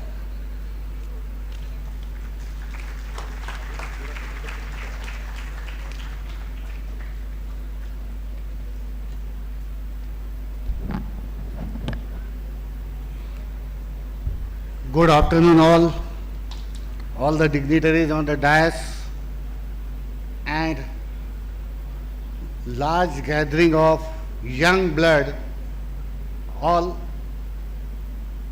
and ladies and gentlemen. First of all, the theme of the conference, Global Insight on Research and Development in Agriculture, Horticulture and Allied Science. If you look at today's scenario of the world, everything revolves around this: agriculture, animal husbandry, dairy, fishery, poultry science, their raw material, their feed, water requirement, their value addition, inside consumption, export. 40 to 50% economy revolves around this. Because of new education policy and so many other developments, you can opt for any new course which you are interested in. While doing your engineering, while doing your BSc, while doing your anything, you can opt for animal husbandry. I want to learn, I got 2 acres of land with me. If I go likely becoming engineer and work in the field, I may not have that knowledge. But now because of this new education policy, you can opt for any other subject which you are interested in. What is the global insight on research and development?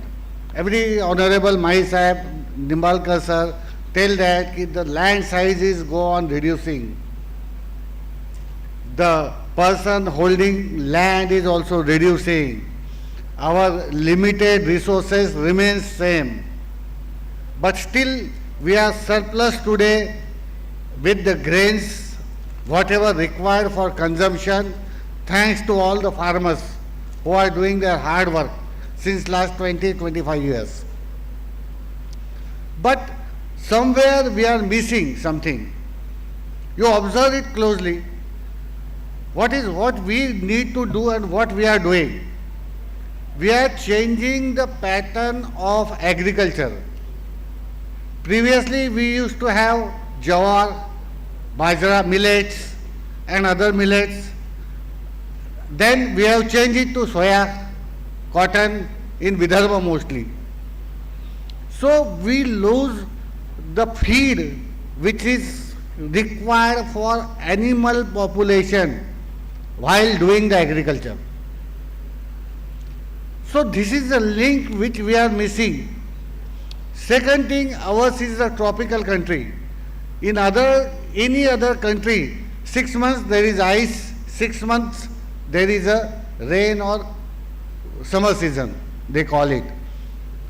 There they require a technology where they cannot grow for 6 months in ice. So what technology they have developed? Hydroponics, aquaponics, water bodies are there. They have developed for their country, which is not fit for my country as far as my opinion is concerned, because mine is a tropical country, I have huge geographical land, so, and I have got 3 different distinct seasons: summer, rainy season, winter. So in that I am utilizing our land in a full scope. I will not do hydroponics for my animals, because here 1 grain will give 1 plant in hydroponics.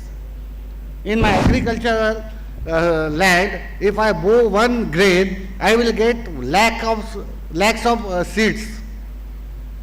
So that is the advantage, where we are missing the link of agriculture and allied science like animal husbandry, dairy and fishery.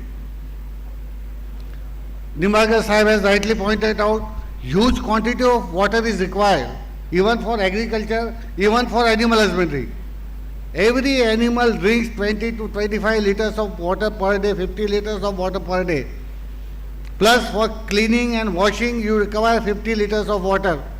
On an average, you require 150 liters per day per animal. From where you are going to get it after some time? That is the big question mark.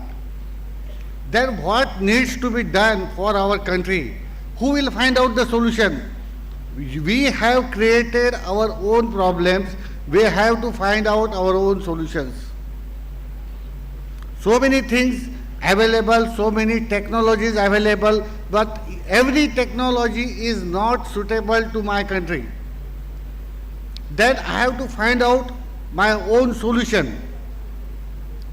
Unfortunately, your Raisoni Saab is vegetarian, but animal husbandry activity, poultry, last 20 years of poultry, analyze the data who are from say engineering, data analysis student, you analyze the animal husbandry data.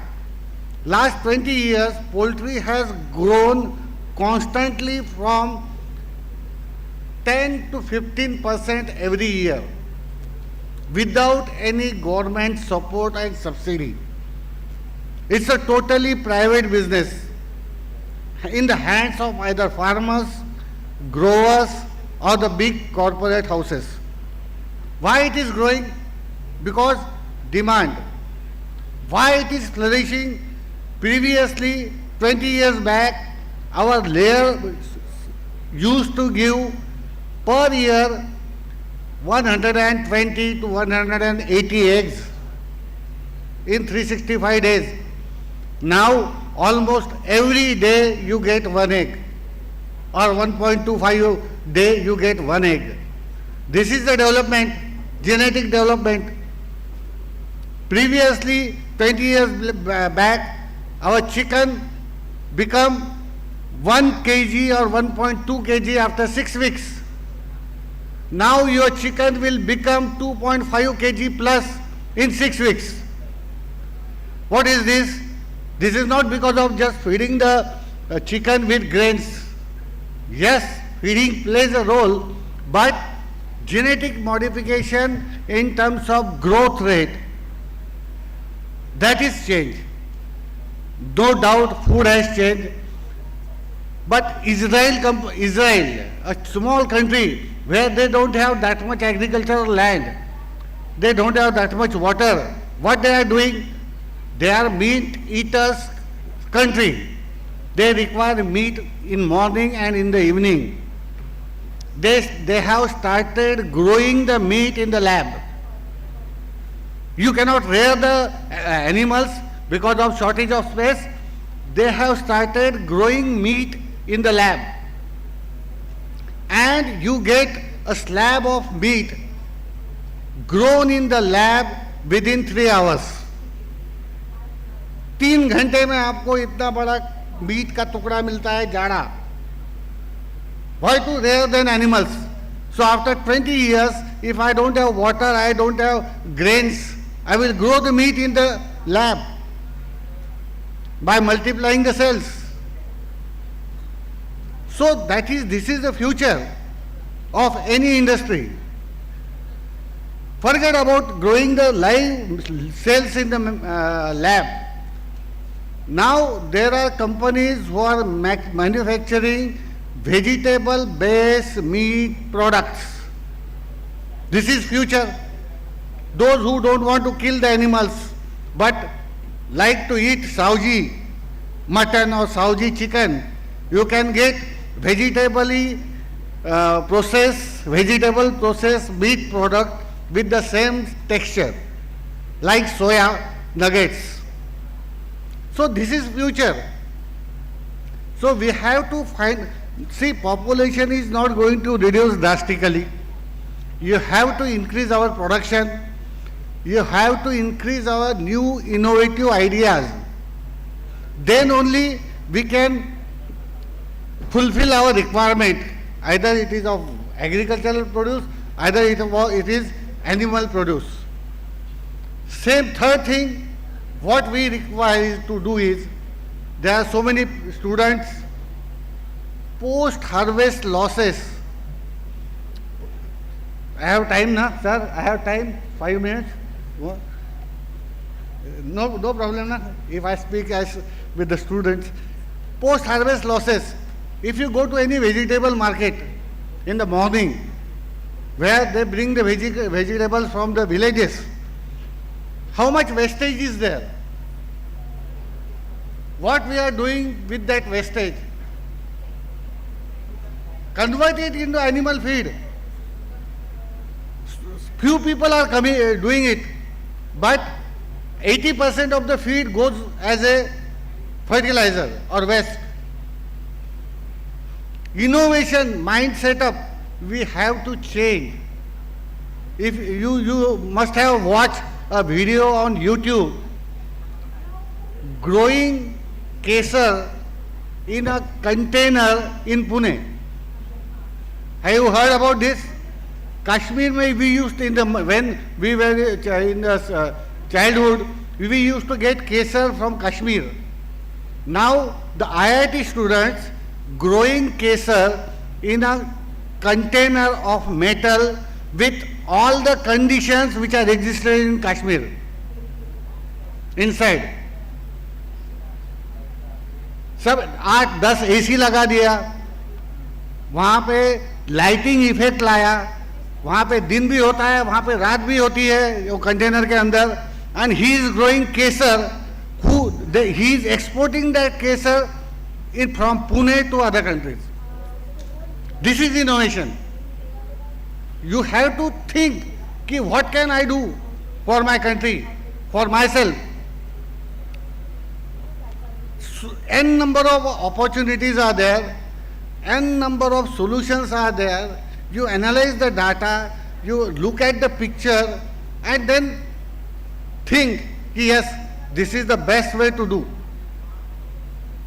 So you are young blood, you can have N number of, you can search on the Google what kind of material is available for me. If you are agriculturist, in the morning itself I was discussing with your Chancellor, Honorable Chancellor, कि engineering student want to pursue, go back and do his agricultural farming with his own land. What knowledge he will have? Engineering graduate, nothing. Let him get some access to agricultural courses. A veterinary engineering students, artificial intelligence in agriculture, artificial intelligence in animal husbandry, dairy, fisheries.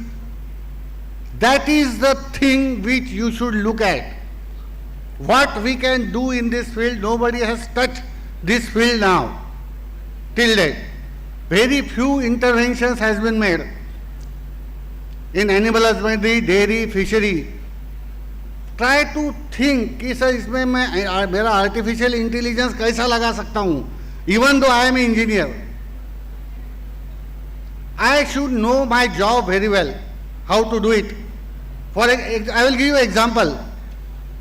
Have you heard about Licious? Have everybody heard about Licious? What is Licious? You are getting online chicken at your doorstep through the marketing process. It is like a Uber or Ola. They are not a technical people. They don't know about chicken, but they know marketing. They have developed an app which is backward connected to the industry. Purchase the chicken from them, deliver it to the customer. They are all MBAs from IIM, IITs, but they don't know what is meat, but they know how to market it. Like this, you have to think on the business, what you want to do, how to intervene, change the mindset. We have ample opportunities, and in next 10 years or 20 years, these are the sectors which will be grown drastically in next 15 to 20 years. So my dear friends, please look into this, search from all the sides, do the proper choice, whatever you are interested in, and then do the things at right place. Try to identify the people who are expert in that. Do the survey study, then go ahead with other things. So thank you very much, organizers, for giving me this opportunity.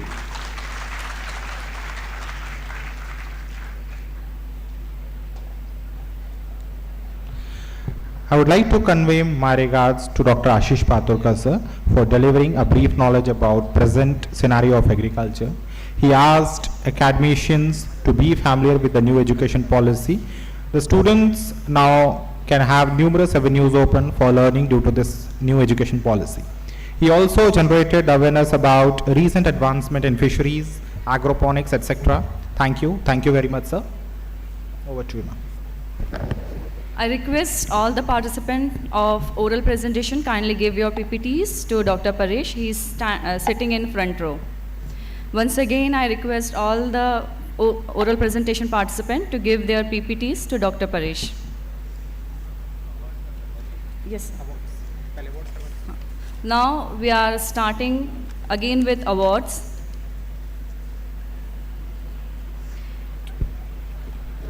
By the time participants are giving their presentation to the sir, Madam is announcing the name of awardees, award winners. They can come forward and they can collect it. So firstly, I would like to call upon Dr. Shashank Deshmukh from the department of, he's a principal of Shri Shivaji College of Horticulture, and he has been nominated for the award of Best Academician. Dr. Shashank Deshmukh. Dr. Shashank.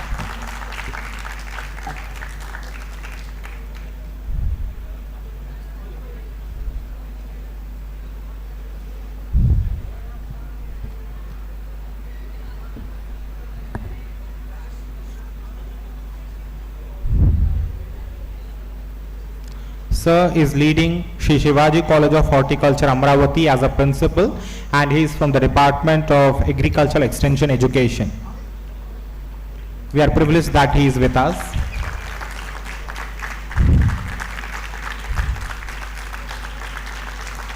Thank you, sir. Next, I would like to call Mr. Shekhar Band. He is also from Shivaji College of Horticulture, and he has received the award of Outstanding Achievement.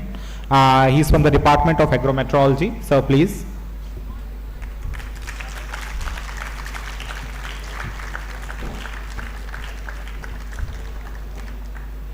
Sir, please.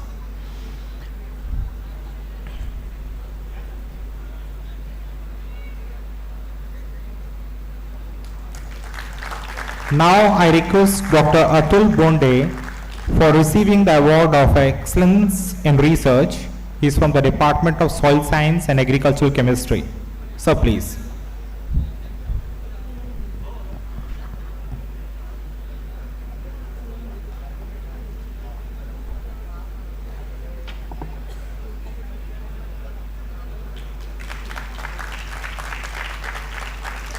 Next for receiving Eminent Scientist Award, I would like to call upon Mr. Paresh Deshmukh. He is also from Soil Science and Agricultural Chemistry Department. Paresh Deshmukh, sir.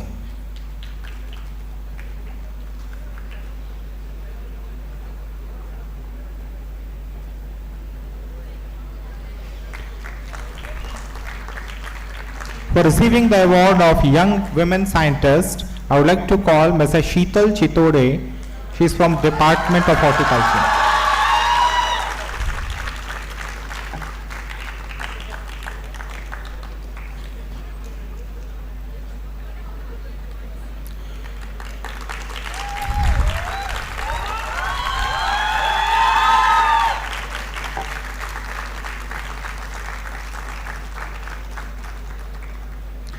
For receiving the award for the best economist, I would like to call upon Mrs. Jayashri Kadu. She is also from the Department of Agriculture Economics.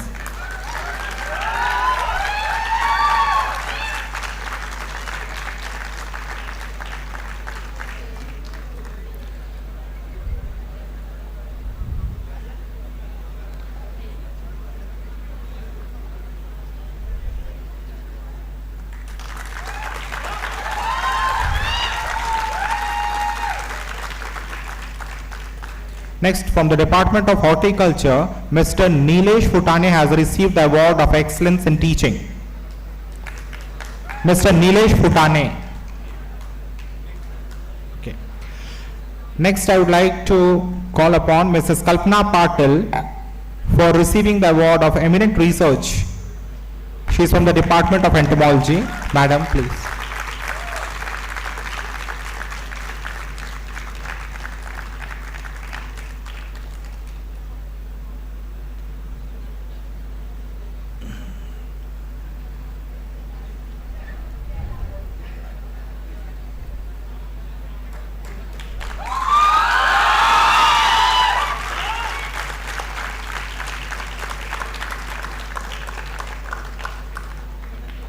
So, Best Horticulturist Award goes to Mrs. Meera Pandey.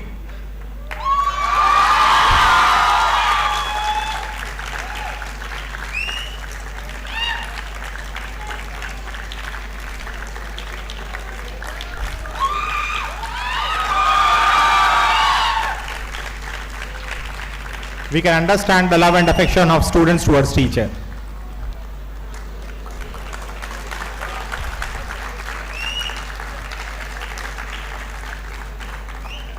The next Best Horticulturist Award goes to Mr. Mayur Gavande.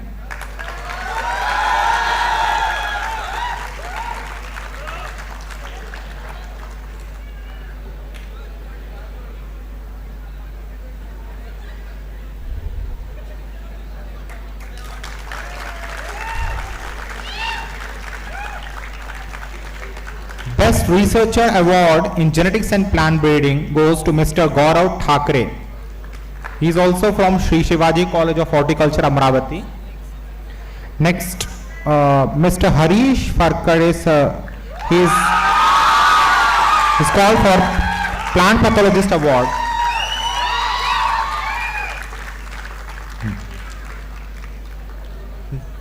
I request Dr. Kunal Mahorkar to please receive the Young Researcher Award. He is also from the Department of Horticulture.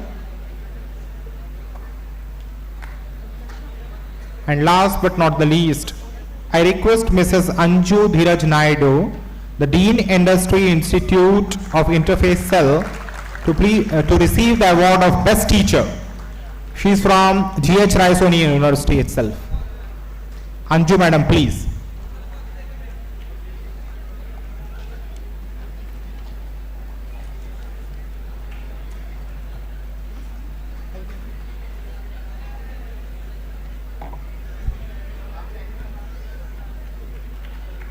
Once again, I request all the students to please give them a big hand. A round of applause to all the winners. Really, it was very appreciating. We really appreciate the hard work, dedication and excellence of the participant to their respective field. Thank you all the dignitaries.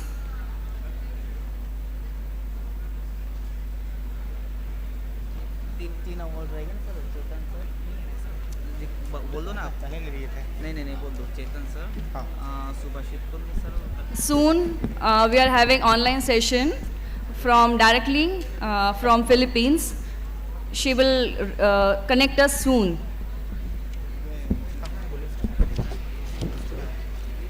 Ravindra? तीन नाम थे अपने चेतन sir का था एक। लिख के दो सर, लिख के देना। वो चाहिए रहेगा ना उनका, डिटेल चाहिए ना।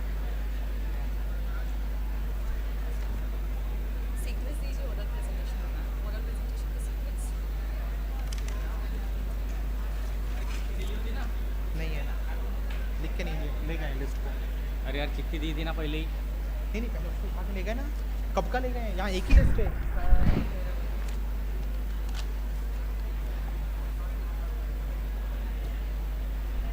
I request all the oral participants to get ready. They can come near the stage or they can sit in front line.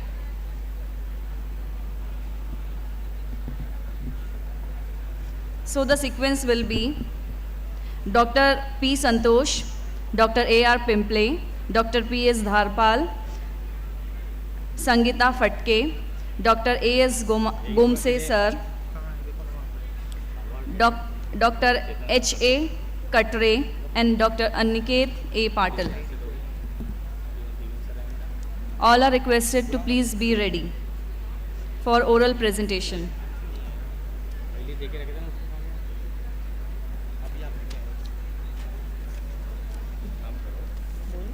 ये तीन बाकी है ना। चेतन सर का ले लो, मेरा और किसी के ना। कौन देगा? इनके ही देगा कौन? बुला लो ना।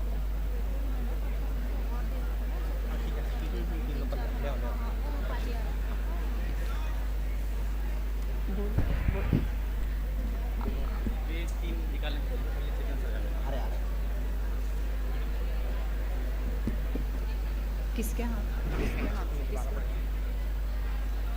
To announce the name, so I would like to call upon Dr. Chetan Bondre. I would like to call upon Dr. Chetan Bondre to receive award.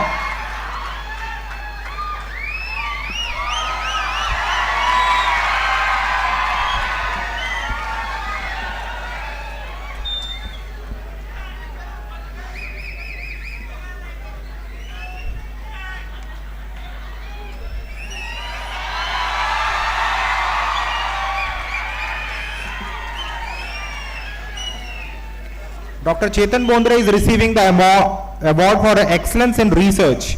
He is from the Department of Entomology, as everybody knows. Next, I request Mr. Ambrish Thaukar sir to receive the award of excellence in teaching. Okay. Finally, I request Professor Subhashish Rakshit to please come on the dais. He is going to get the award of Young Economist. Young Agronomist. He is well-known agronomist of GH Raisoni University.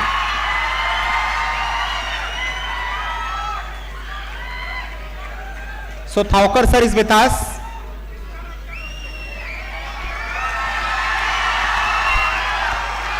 Thaukar sir, please.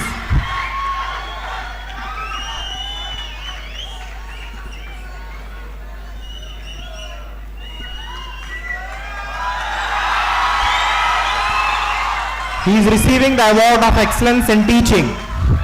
Excellence in teaching award.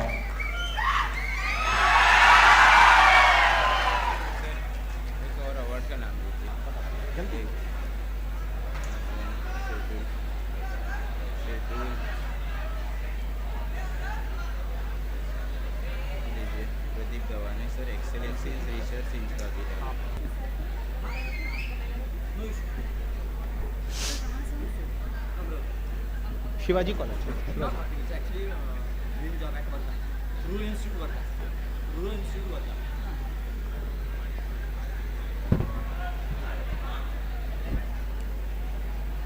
क्या नाम बताया? नहीं, ये बोंद्रे ने कोई नाम बताया था।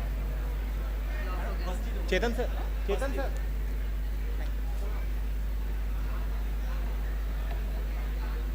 and research, I request Dr. Pradeep Dawane, Senior Scientist, Regional Fruit Research Station Kartol, to please receive the award. Please, sir. A big applause for Dr. Pradeep Dawane.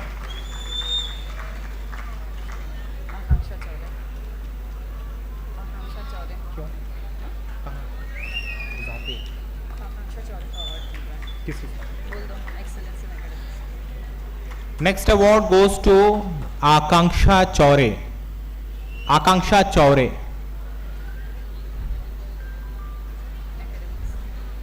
She is receiving the award in excellence in academics.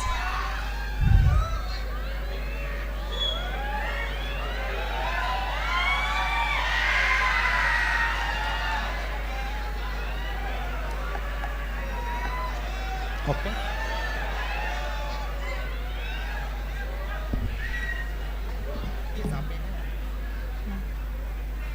Dear students, now we are going to start with our oral presentation, and first presentation is by Dr. Santosh PP.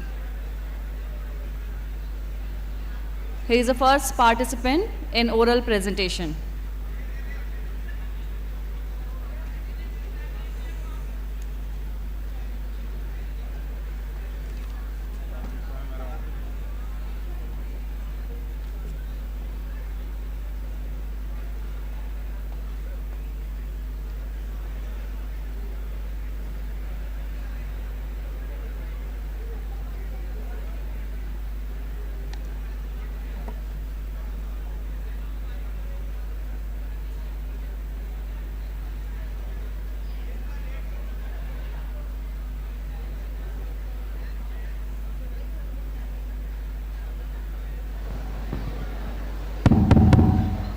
Hello.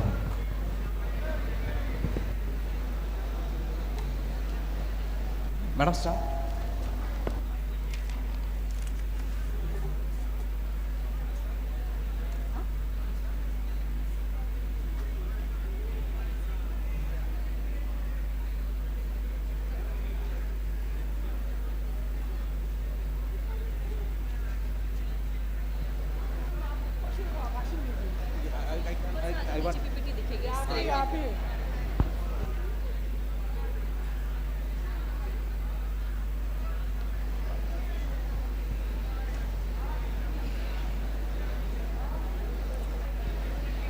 Very good afternoon to one and all.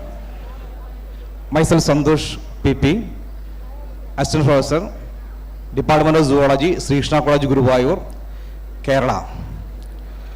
Here I am presenting my study, Survey on Predatory Mites Inhabiting Vegetable Crops from various localities in Thrissur districts of Kerala, India. Before going to my topic, I am asking a question to the student. Do you know an arthropod which went to moon with the astronaut? Do you know a name of or any arthropods which went to moon with the astronaut? No? Okay, I think your answer will be Pedicellus humanicus, our headless. But I am saying not. It is one and all the mites that is living inside the follicle of our hair. Next slide. Demodex follicularium. It is living inside the follicles. Here I am just seeing this picture, only making a curiosity about the mites. Mites are living everywhere. It is cosmopolitan distribution. It is seen even in the thermal spring. Okay, next slide. Here, the study of mites. Acarology is the branch of zoology which deals the study of ticks and mites. Do you know ticks and mites? This is the study of branch acarology. It comes under the phylum Arthropods, subphylum Chelicera, class Arachnida, subclass Acariae. Next. Next slide. Sir, next slide. I am giving your attention to the predatory mites. It is a very important biological control of the vegetable crops and any other agronomic products. Then you will see these predatory mites which kill or which predate the other mites or insects pest. Then they have a very important role in our agriculture, in India being an agriculture country. Some examples of predatory mites are Phytosida, Cunaxida, Bellidae, Stigmatidae. Next slide.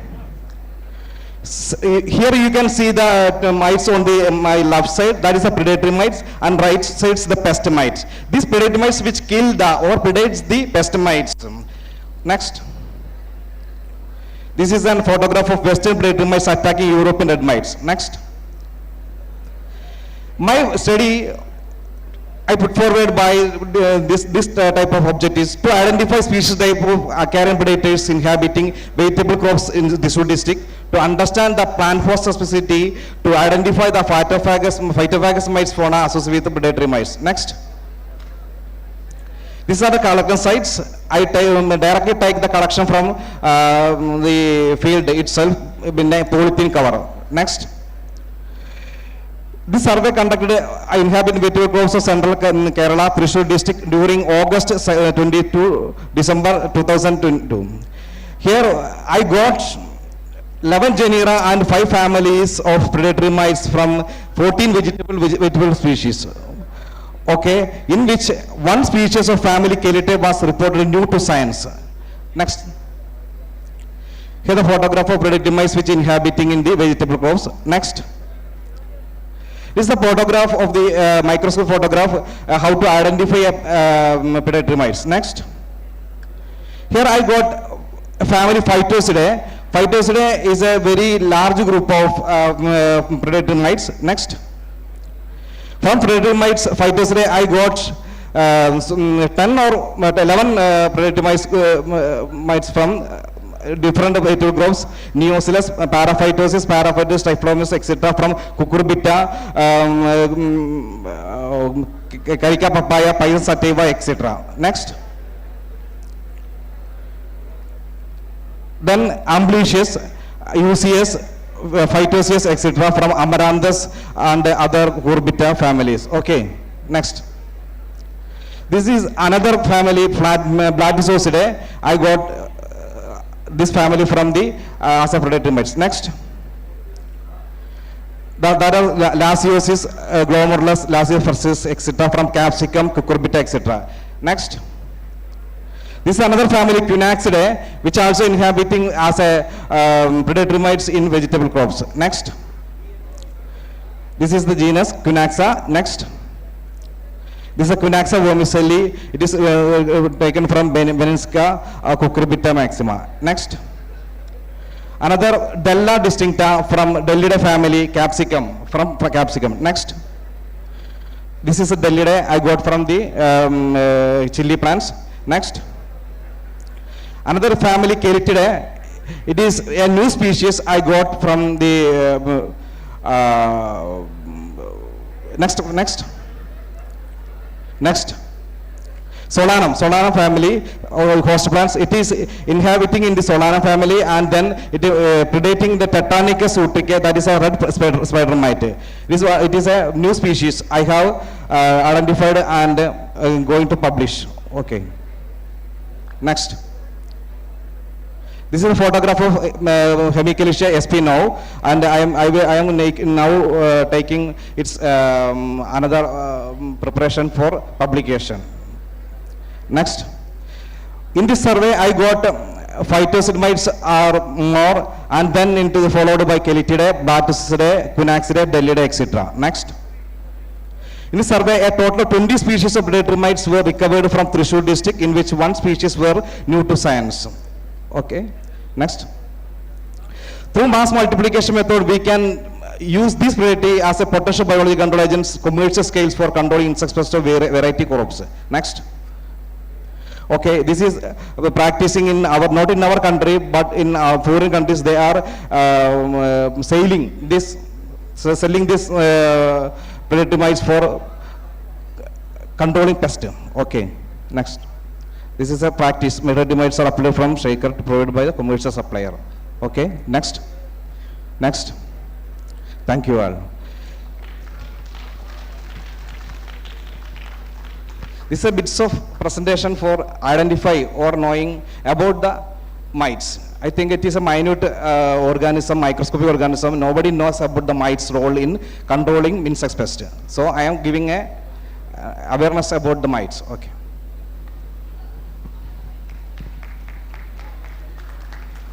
Thank you all.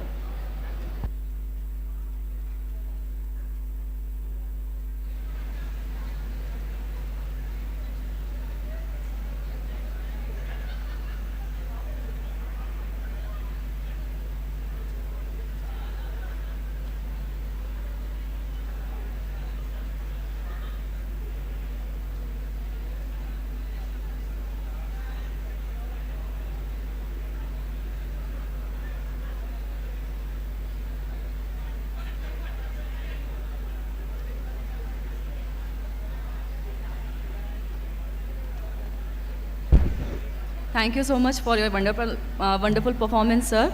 Now the next participant we are having with us is Dr. A.S. Zape. I would like to call upon Dr. A.S. Zape as the next performer for oral presentation.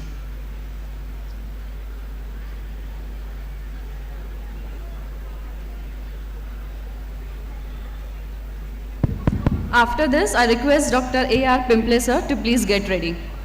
And after Pimple sir, we are having Dr. P.S. Dharpal sir. Okay, thank you so much, sir.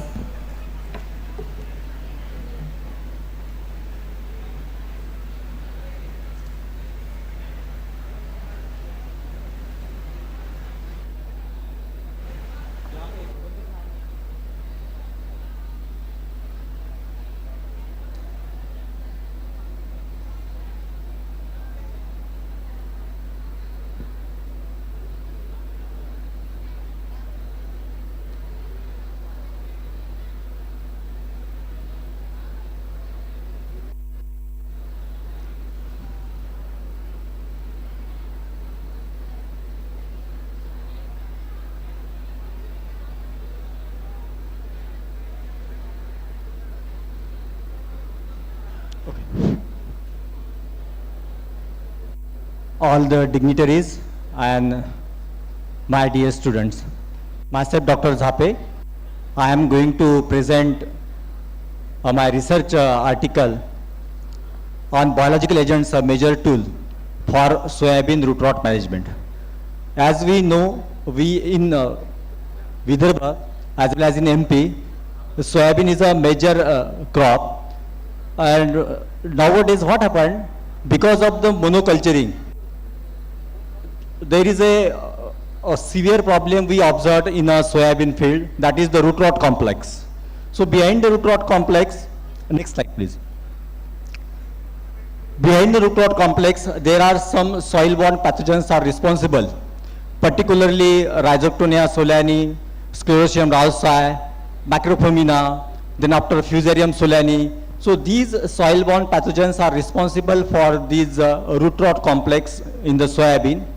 So these pathogens are very difficult to control by using these chemical fungicides. For the management of these soil-borne pathogens, we should apply some different strategies, and these are particularly the biological control. As we knew that our soil containing different types of microorganisms, particularly one part is beneficial microorganisms and other side there are harmful microorganisms. So what happened, if we increase the population of useful microorganisms in the soil, ultimately it will inhibit the growth of soil-borne pathogens, and it will directly helpful to minimize the growth of these soil-borne pathogens which were responsible for causing a root rot disease in soybean. So by keeping this view, I conducted a few trials over using some biological agents against these root rot causing pathogens. So we generally use Trichoderma viridi, then after Pseudomonas fluorescens, then after Bacillus subtilis, then Trichoderma kuningi. So different species of these biological agents we use in laboratory condition, in vitro and in vivo in both the conditions. So what we observed by using these bioagents against these root rot causing pathogens, they are very effective to inhibit the growth of these harmful pathogens. So what happened when we using these biological agents against these pathogens? So we will get a target oriented effect, because as I earlier told that chemical fungicides are not at all useful against these pathogens which I mentioned. So these bioagents, if we apply into the soils, so they will inhibit the growth of all these pathogens, and ultimately the population of these harmful pathogens will decreases. So what I conclude through this study is, if we apply these biological agents, particularly as a soil application as well as a seed treatment, so that will helpful to minimize the problem of root rot complex in soybean, particularly in Vidarbha region. Well, I again explain it that the severity of root rot complex increasing because of the monoculturing. In our Vidarbha, there is a monoculturing of soybean is there, because farmers do not have any other option to grow the other crop. So because of this monoculturing, year after year, these harmful pathogens are grown, and due to the increasing the number of these harmful pathogens, there is a severe problem of this soybean root rot complex we observed. But through this study, next slide please. Next slide. I just show you some pictures which will give an idea how we manage these pathogens through these biological agents. Next slide please. Next. Next. Now we can see this is the Sclerotium rausi, Rhizoctonia solani and Fusarium solani. These are the three major pathogens are mainly responsible for root rot complex in soybean. Next. These are the mycelia and the spores of Fusarium. Next. Now you can see this slide. The students please pay attention, because that is quite useful to your undergraduate study. These are the symptoms of this root rot complex, that is the collar rot. Under the collar rot, we observe the whitish mycelial growth on the collar regions. Then after root rot, under the root rot, the roots get completely damaged, and the plant can be easily uprooted. And then after under the fusarial rot, the whole plant gradually died, and this plant can be easily uprooted, and you found patches in a soybean field. So these are the typical symptoms of this root rot complex, including collar rot, root rot and fusarium rot. Next.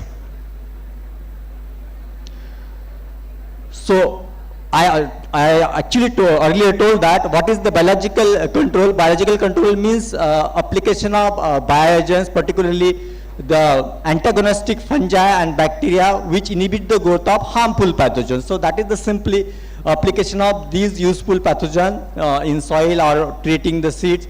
So use of these bioagents under the biological control. Next.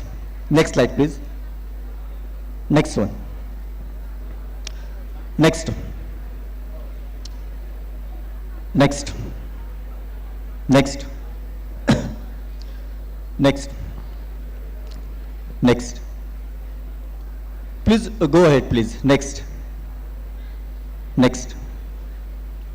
So these are the, you can see this slide, these are the antagonistic isolates, Trichoderma viridi, Acola isolates, Trichoderma viridi parabuni isolates, Bacillus species, then Trichoderma lingurium, Trichoderma harzenium, Gluocladium varians. So number of, almost we tested 10 different biological agents against these root rot causing pathogens. Next. So this is actually the result what we get when we apply these antagonists in the soil, and eventually we get almost 95% inhibition under the mycelial and sclerotium growth against the Sclerotium viridi of Akola isolates, then after Trichoderma viridi, Perboni isolates, which give almost 87% mycelial inhibition. Next. Then after Glyocladium varians and Pseudomonas fluorescens, under the Pseudomonas fluorescens, we get 100% inhibition of the Rhizoctonia mycelium. Next. So under the Fusarium solani, again Trichoderma viridi is leading for the inhibition of mycelium growth. Next, please. Next, these are the actually laboratory experiment. You can see the inhibition of mycelium through against these tested test pathogen. Next. Next. We also test these all the three pathogens in a pot culture conditions. Here we also get the best superior result under the combination of Pseudomonas fluorescens plus Trichoderma. That means the combination of Pseudomonas fluorescens and Trichoderma viridi will be very effective if we treat the seed with these both the bioagents. We will manage the root rot complex. Next. Next. Now this is the experiment conducted into the field. So we conduct these all 10 pathogens in laboratory, in greenhouse, and we also test in the field condition. And in the field condition, again, this Pseudomonas fluorescens plus Trichoderma viridi, the combination of these two bioagents are very effective for the inhibition of disease, means controlling the disease effectively. All the data is given there. Almost yield is also, we will get 18.53 quintal yield per hectare in a 6 soil actually. Next. So this is a view of field. Next. So this is the, in the left side you found a non-treated plot, in the right side you found a treated plot with Pseudomonas plus Trichoderma viridi, combination of this Trichoderma viridi. Next. So in this way we conduct the almost 10 antagonistic microorganisms against the root rot complex of soybean, and we will get optimum disease management by using these biological agents. So anyway, this is from my side. If anyone has some burning questions on this presentation, so he may ask. The house is open for a talk. Just 1 or 2 questions. Any students have doubt? Okay, okay, thank you very much. Thank you so much, sir. Sir gave information regarding biocontrol agent, which is a very approach for sustainable agriculture to reduce insect pest and disease.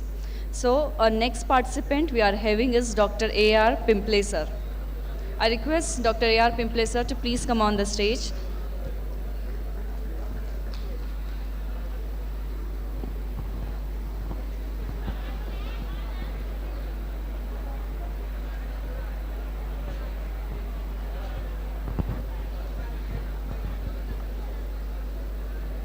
Hello. Good afternoon, everybody. So, I am here to explain you some experiments on remote sensing. Do you know remote sensing? I want some response from the audience.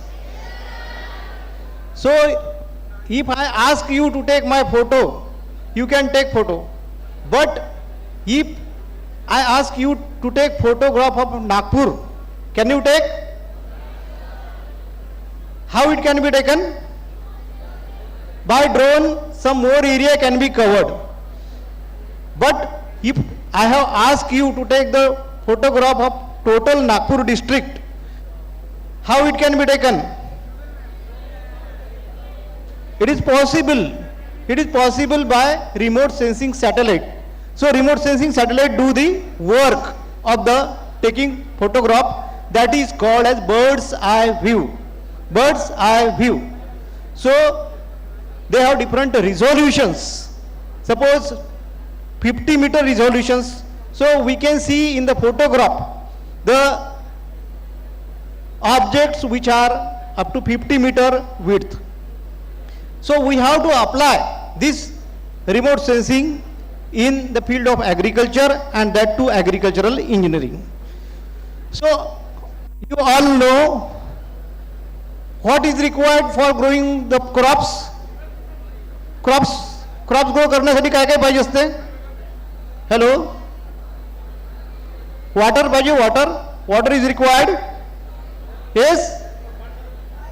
Water and nutrients are required, and we have to apply correct amount of water.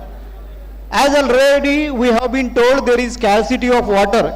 Even though there is a high rainfall, it goes as a runoff to the ocean. Thus we have to use water properly. That is called as proper water management. And we have to apply the water as per the requirement of crop, as per its stage. So I would request to start my slides. Hello? Slides,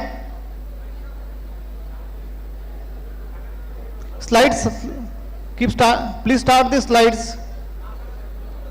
AR Pimpre.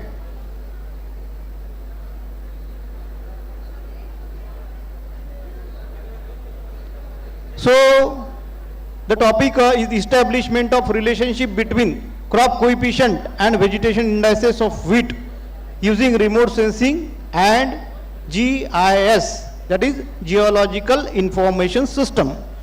So we had our study at Akola, and we have taken the help of Maharashtra Remote Sensing Application Center, Nagpur.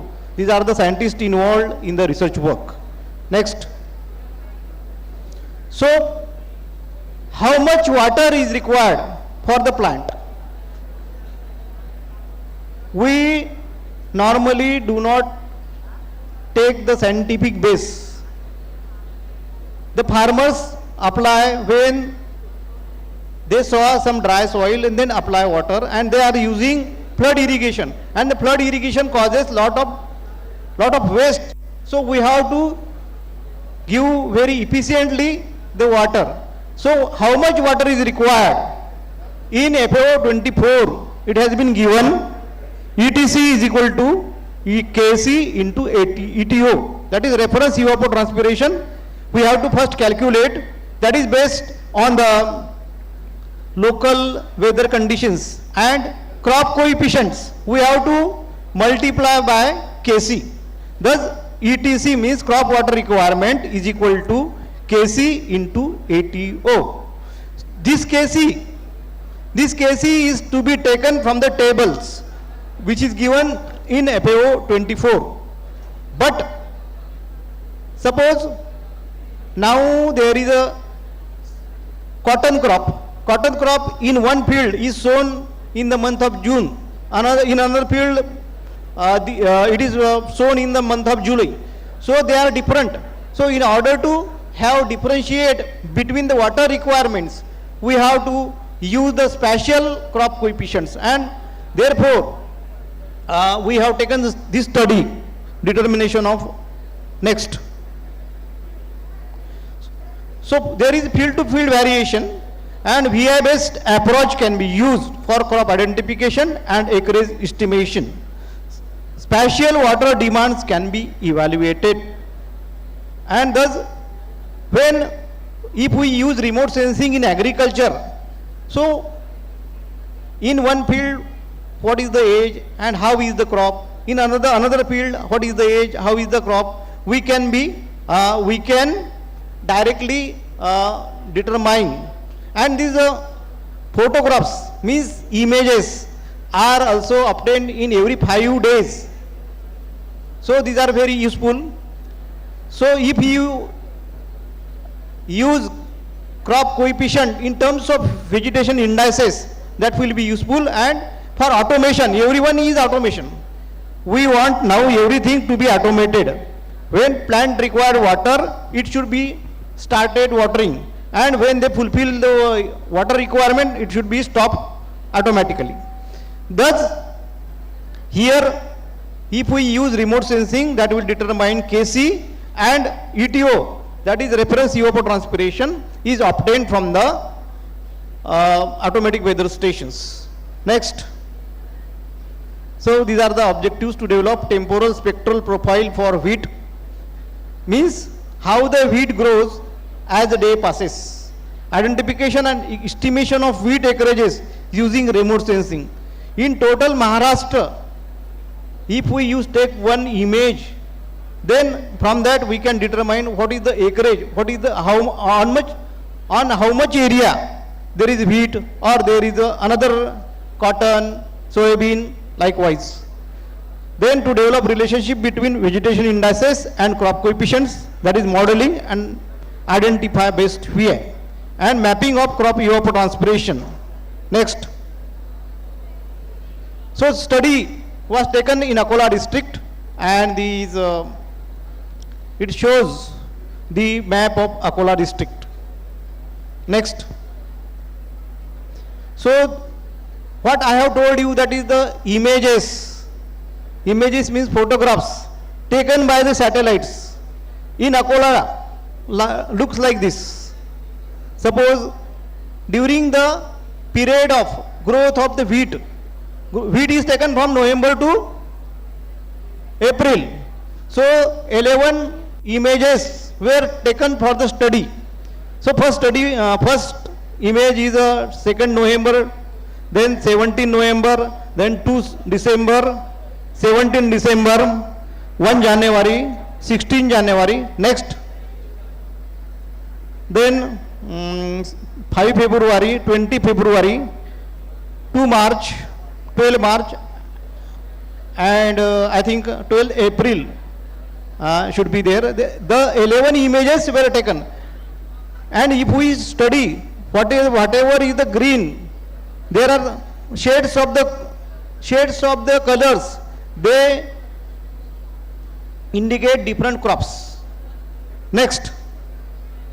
So whatever the image or remote sensing satellite is taken, is it true or not? Therefore, the observations on the ground were taken, and it is called as ground truth work. 40 sites were visited for the study, and GPS reading.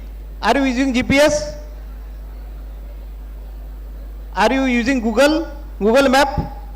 So we are sending our location to our friends. If we are waiting for him.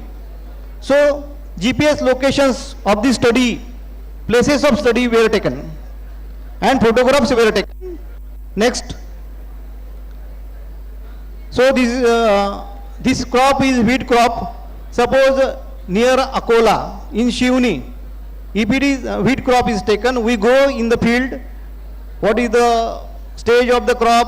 We had shared the latitude, longitudes, and is it exactly showing on the image? We are verifying for that. We have taken ground truth work. Next. So these were 40 points distributed throughout Akola district. Next. So there are remote sensing, there are different bands of light. Red, NIR, red, green, blue, NIR. And from that, vegetation indices are prepared like EVI, NDVI, NDWI, and SAVI. Next. So this is the methodology we use for getting the information about the wheat and water requirement of wheat. It is somewhat technical to be explained on this dais. Next. So we got, by using remote sensing, we got the crop acreage. Actually, how much area is under wheat or how much area is under cotton, we get after season is completed.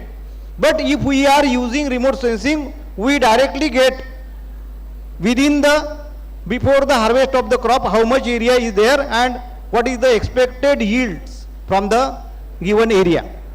So next. So there are different things to be done in remote sensing, that is the generation of stack layer images, and for that we are using GIRDAHA's imaging software. Next. So these are the values, EVI values, NDVI values, and NDWI values and SAVI values. We correlated this with the crop coefficients of the crop and we got the relationship. Next. So after week past sowing, the water requirement, that is KC, increases up to maturity, and that after maturity the water requirements or KC decreases, and that is also shown by the vegetation indices, different EVI, NDVI, NDWI and SAVI. Out of that we found that NDWI is the most accurate to show the growth of the crop and the water requirement. Next. So this is the relationship between KC and EVI between different vegetation indices. If we look at the graph, the NDVI versus KC has highest R square, that is 0.9346, and thus it is most suitable vegetation index for estimating water requirement of wheat. Next. So these are the statistics after analysis, and we found that NDWI KC has highest R square and lowest root mean square error. Thus this indicates strong relationship between NDVI and crop coefficient. Next. So this is the conclusion. Multispectral remote sensing system has significant potential in measuring agricultural crop characteristics rapidly, accurately and affordably. So we do not have to pay money for getting the images. That is directly, it is a freely downloaded images, downloadable images, and therefore it is affordable to get the estimates of the crop acreage. Then temporal fluctuations means after some time what the fluctuation is there, VIS can be utilized to track the phenological informations. Means in which field there is a good growth, in which field there is a some weaker growth, that is indicated by the images. Then pattern of VIS and KC is comparable, showing that KC for wheat crop can be computed using vegetation indices. Thus NDWI KC model can be used as a surrogate spatial and temporal KC for wheat crop. Thus in the first formula which I have told first, we can substitute ETC is equal to KC from the satellite data into ETO from auto weather station. Thus irrigation in the field can be automated, is automated based on this study.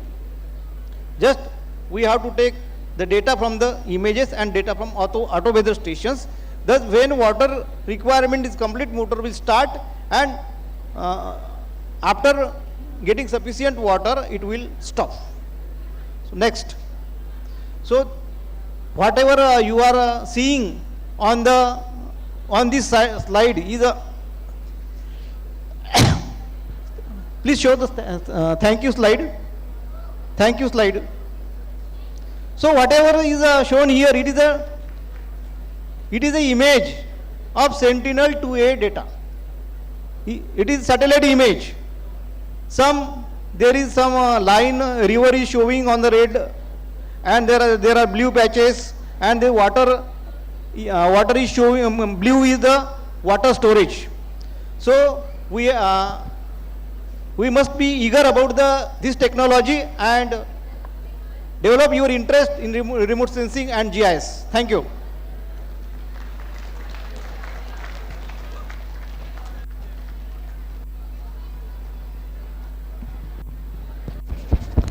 Thank you so much, sir, for your informative presentation.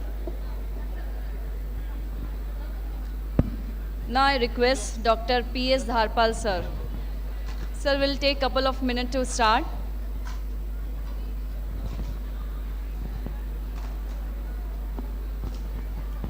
So we need couple of minutes to start.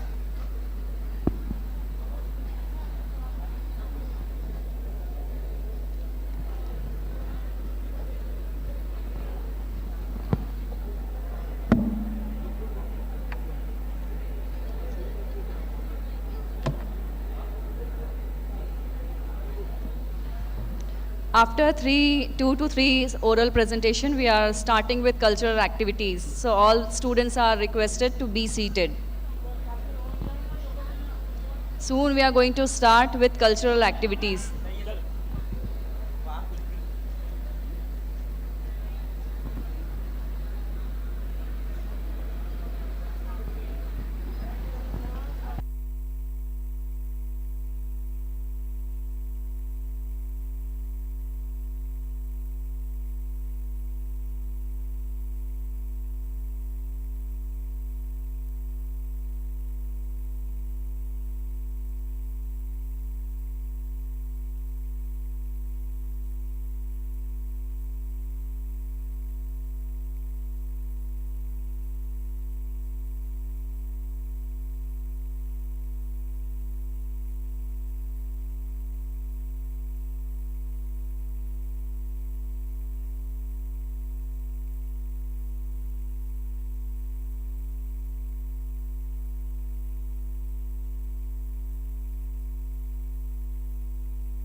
The participant, those who are participating in poster presentation are requested to please gather near entrance of the auditorium. You need to paste your poster near on the gate of auditorium. Dear participant, I request to contact Dr. Paresh sir for poster presentation. You need to paste your poster near the entrance of auditorium.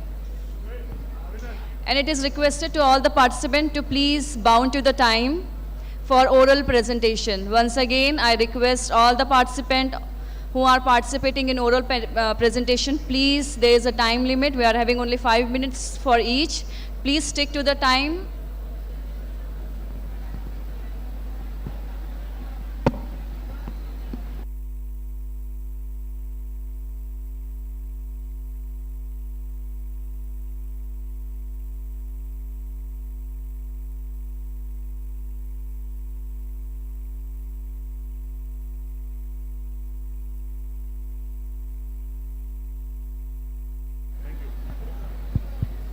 Sorry for the interruption. Because we are starting soon with cultural activities, the preparation is for the same. Now, once again, I request Dr. P.S. Dharpal, sir, to please come on the stage for oral presentation. Sir, I kindly want to note that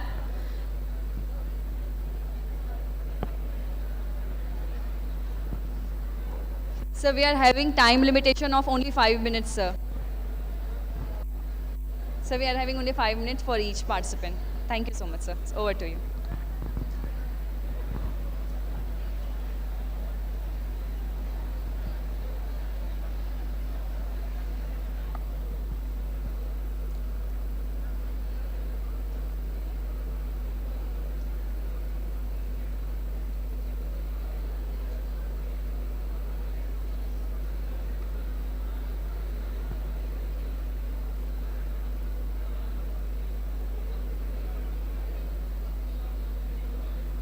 Hello, good afternoon everybody.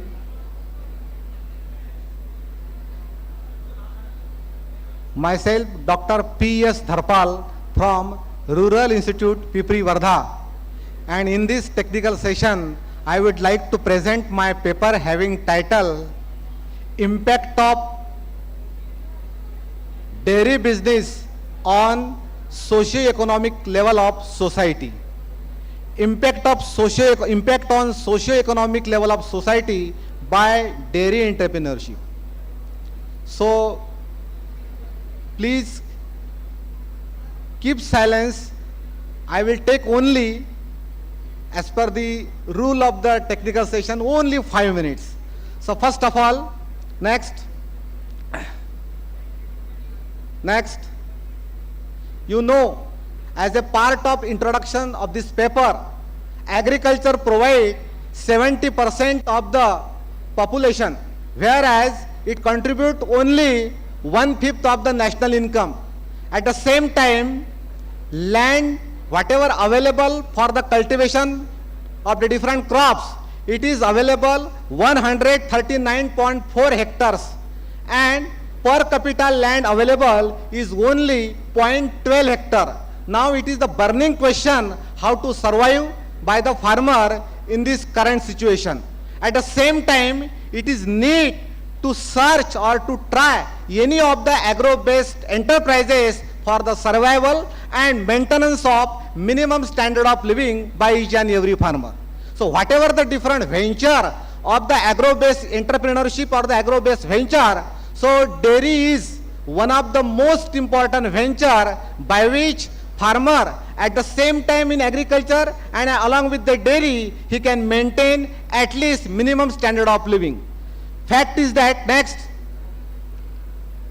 as a part of another introduction, the fact is that in India, whatever the dairy business is ongoing, it is in the hands of small milk producer, but they are ignorant, they are not having any of the knowledge how to maintain the proper management technology in the dairy and how to maintain the socio-economic level of the society. So at this time, it is very important need to check the socio-economic characteristics of the different milk producer in India, in Maharashtra and in Vidarbha region, whereas how it is responsible for the improvement in the socio-economic level of the society. At the same time, it is important to calculate the cost of milk production in case of cow and buffalo also. Hence, we have selected this topic. That is, impact on socio-economic level of the society by dairy entrepreneurship. Next, whatever the objectives behind this research topic, so first of all is that to study the socio-economic level of the society by dairy entrepreneurship and also to work out the production cost and profit margin in dairy entrepreneurship. For this purpose, next, we have used very simple methodology that we have done this project, we have done this research in the 4th Tahsil of Amravati district in Maharashtra, whereas we have selected 8 villages. From that 8 villages, we have selected 120 milk producer, that is dairyman. Out of 120 milk producer, total local cows milk producer were 28, total crossbreed milk producer were 32, total local buffaloes milk producer were 28, and once again total improved buffalo milk producer were 32. Total, out of all, grand total 120 milk producer which having dairy business, and now we are going to see how they are rendering their business, how they are implementing their business, and how they are maintaining their socio-economic level and minimum standard of living in the society. Next, as a part of result and discussion, I am going to present very short. First of all, we have divided all the farmers or the dairymen, whatever the sources of the income, first from agriculture and second from dairy. Here, we already said you that 120 milk producer we have selected, but out of 120, there were 99 milk producer which having land, that means called as 21 farmers having only and only dairy business. They are having only dependence on dairy, they have no land. Next. So as per this table, I already told you that 21 milk producer were landless. Average in all the group milk producer have received the highest income in the agriculture and at the same time in the dairy also. Dairy can be make it supplement to agriculture and non-agriculture family. Also, it is a source of non-farm community and rural youth also. So, all the family members are engaged in the dairy business, by which they can minimize the cost on labor which are incurred by as a hired labor. Next, this table is showing that what is the comparative cost of different animal. For what is the cost, what is the production required in the local cows, what is the cost and what is the production received in the crossbred cow, what is the cost and received in the local buffalo, at the same time in improved buffalo. Now here, why the local cows are rearing by the farmers, it is not only for the milk purpose, it is only for the bull purpose. Whereas on the other hand side, why the crossbred cows and improved buffaloes are rearing by the farmer, it has having high yield of milk, and at the same time they can receive the higher income. Hence, they are rearing these animal crossbred cows and improved buffaloes only for milk purpose. Next, as a part of their here, as you shown that, what is the BC ratio, comparative BC ratio of all the types of animal, local cow, local buffalo, improved buffaloes and crossbred buffalo. Here we have seen that in case of local cow, there is a 1:1.10. This is the BC ratio in local cow. At the same time, in the improved buffalo, there is a 1:2.24. That is the highest BC ratio found in improved buffalo. Next.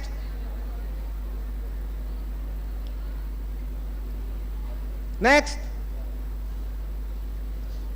So, as I already told you that the highest BC ratio we have found in improved buffalo milk production. BC ratio was only 1:1.10 into local cow, whereas in case of improved buffaloes and crossbred cow, it was higher. Higher per liter cost of milk production is found in improved buffaloes and crossbred buffaloes, because that there is a requirement of green fodder, concentrate feed, veterinary medicine, breeding charges and etc. But even though the cost is there, but at the same time their milk and production of the milk product, they are also higher rather than the local cows and local buffaloes. Hence the BC ratio is always higher in the crossbred cows and improved buffalo. Next, as a part of last, that is a conclusion, it is concluded that as per the research of this dairy enterprises, 50% cost is required almost in all animal, and 50% margin is definitely gained by the farmer or the milk producer. Then it can be stand to any of the family as an economical support and a source of employment to rural youth, educated youth and poor youth also. Then income in all the groups are higher from dairy. Next, as a part of suggestion or the recommendation in this paper, so one of the most important suggestion is that every educated and non-educated youth should start the dairy enterprises without waiting for the another job. You can start your self-employment to dairy business. Then every farming family member should be engaged in the dairy business, by which the cost and higher labor from the outside that can be minimized. And last one is government should be take the initiative for the extension and the campaigning of the dairy business and the application and execution of the different government plans, by which milk producers should learn the better management practices and for better dairy yield. So, as a part of this small research in the Amravati district in Maharashtra, I am going to present here. First of all, now if you have any question, you can ask me any of the question very freely. Now the section is open for the question. If you have any question, you can ask me.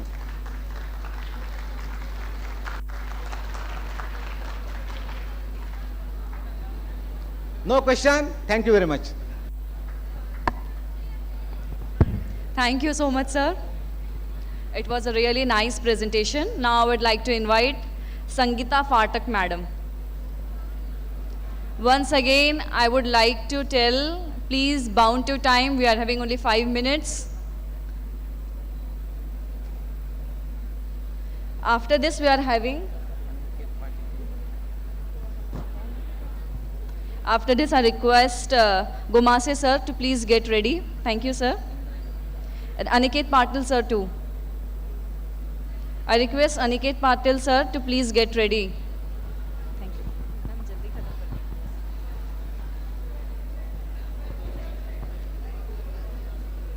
you. PPT please.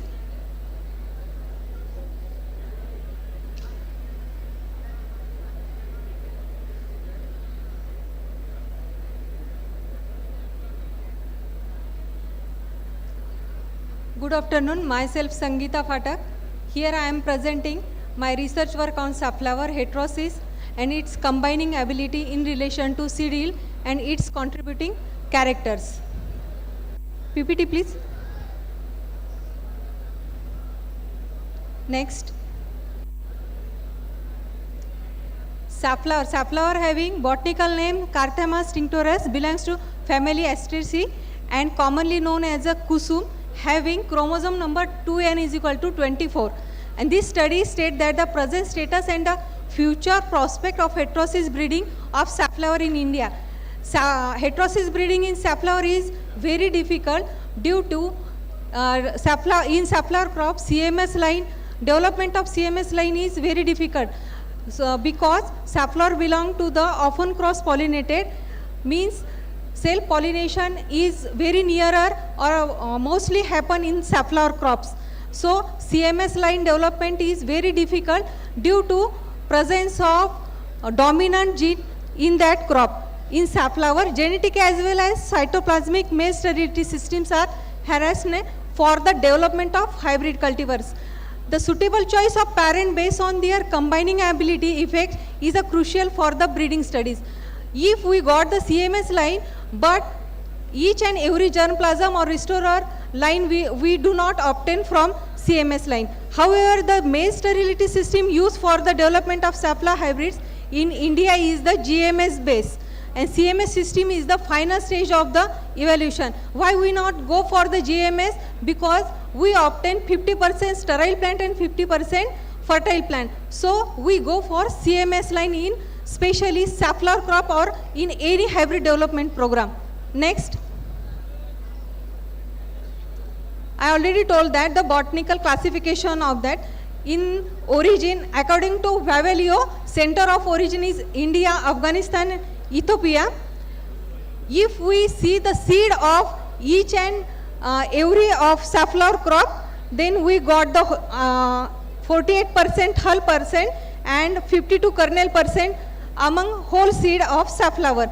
If we go for D hull, then we got the 15% of protein, 13% nitrogen free extract, 7% water, 3% ash and 32% oil. With oil, it also having 30% fiber. Next. In safflower, India having 4th position among area and 6th position among production. It is very low, but it also contributed in world contribution. Next. India production among last 10 years, it decreases from 2019, but now it increases up to 57,000 metric tons. Next. In Maharashtra, especially some packets of the farmers also grow for safflower crops due to the purpose of ghani tales. So on this basis and according to 4th advanced estimate of Maharashtra state, in 2022 and 23, area having 294 hectares, which in 100, then 180 tons production and productivity is 613. Next, the main objective of study is to estimate the average heterosis, heterobeltosis and the standard heterosis for seed yield and its contributing characters. Then to estimate the general combining ability and specific combining ability effects of parents and crosses respectively for seed yield and its contributing characters. Next, for this study, use 2 CMS line which is developed by the Oilseed Research Center, Akola. Then 11 testers with 3 checks, having national check, regional checks and the local checks. Next, the trial is firstly crossing is done by L into T fashion in half diallele. Then number of replications are 3, spacing as recommended by the scientist. Then next, this is the field view of crossing block of safflower. Next, this is the CMS line developed by the Akola Center and on this CMS line crossing will be done. On my left side there yellow color 2A is the CMS line and 3A is the also CMS line. On my right side there are the fertile pollens on the plants, and so it is a maintainer line of that crop. Next, for this study, firstly we calculate the analysis of variance, which is significant for all the characters except number of branches per plant, and the female versus males are seen. Then also show the significant and positive effect except number of branches per plant and number of capitula per plant. Next, here is a calculation of heterosis over mid parent value and better parent value. In this, we observe seed yield over mid parent value CMS2A into GMU 1654, and for better parent value we got CMS3A GMU 1183. In like that, days to 50% flowering, days to maturity, we observe in relation to overall characters, days to 50% flowering and days to maturity, we got the negative value because we require the less period or less duration crop. So we go for negative value for selection. In plant height also we got the highest value with genotype GMU 1183 for both the mid parent value and better parent value. Next, these are also contributing characters which shows the positive and significant effect with that GMU line and the female parent. Next, this is the general combining ability of the lines and the parents, means testers. Here CMS2B observed mostly positive value and significant value with all the character except CMS3B, and among 11 testers GMU 1654 and GMU 1183 give the positive and significant value with while crossing. So we conclude that, or we go for further study, if we got the heterosis positive and higher, then we go for the number of crosses and developing the fashion develop the well designed fashion of crossing, means 4:2, 3:2 or by manually. Then next, this is the specific combining ability effect of crosses. Among this table we go for the specific crosses for specific characters. For seed yield we go for CMS3 into CMS 1183, which is highest 4.81 to, which is a positive and highly significant. And for days to 50% flowering we go to CMS3 into GMU 1894, and days to maturity we go for CMS2 2A into GMU 880. For plant height same 2A into 173A.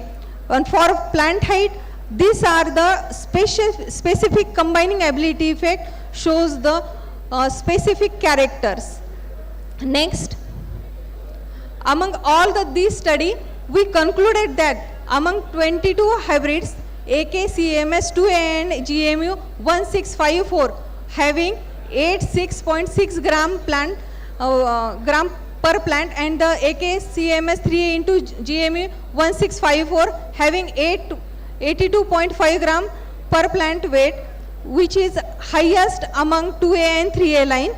And after that, with GMU 1183 having 2A and 3A is 59.1, 49.5, then GMU 880 having 29, means per gram plant weight is also considered while taking the observations. All these genotypes means these are the higher heterosis and heterobeltosis over the mid parent value and better parent value. And among crosses, CMS2A and GMU 1654 is the best cross for the further study. And also AKCMS3 and GMU 1183, which is having 206.75 contribution overall crossing. Next, on this per se performance, the cross AKCMS 3A and GMU 1183, which shows the 4.812, showed the highest significant specific combining ability, go for the seed effect. Then also for 50% flowering and other characters.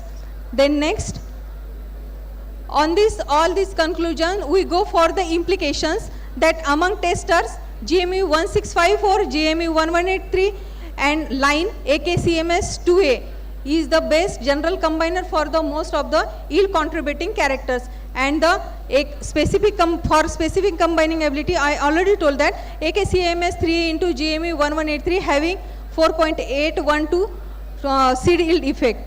And on this, all this performance, we go for the further study, and if highest and significantly positive standard heterosis over the checks we observe, then we go for the preliminary trial, multi-locational trial and national trials. Next. Thank you. Any question?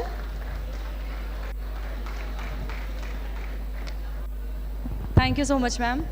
So we are having next participant, Dr. A.S. Gomase, sir. Dr. A.S. Gomase, sir. Sir, I request you, please stick to the time, sir. Yes, sir. Thank you so much, sir.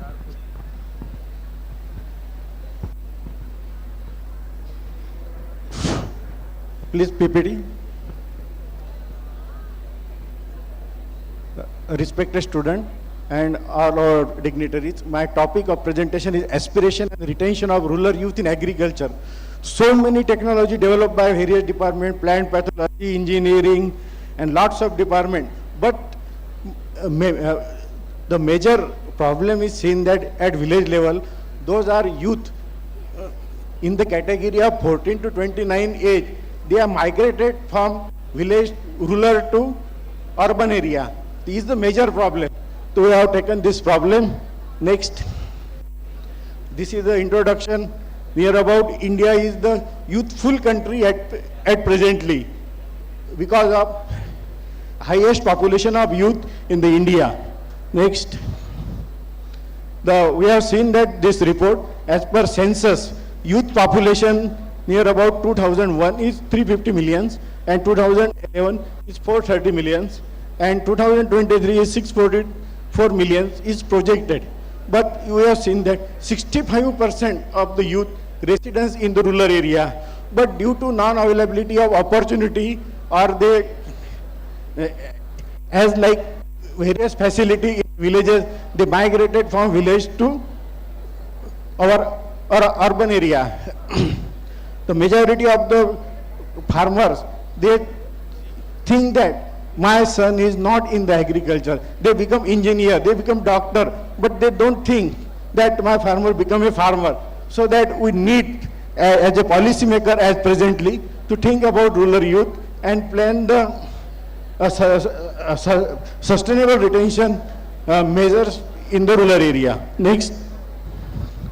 We have taken this methodology.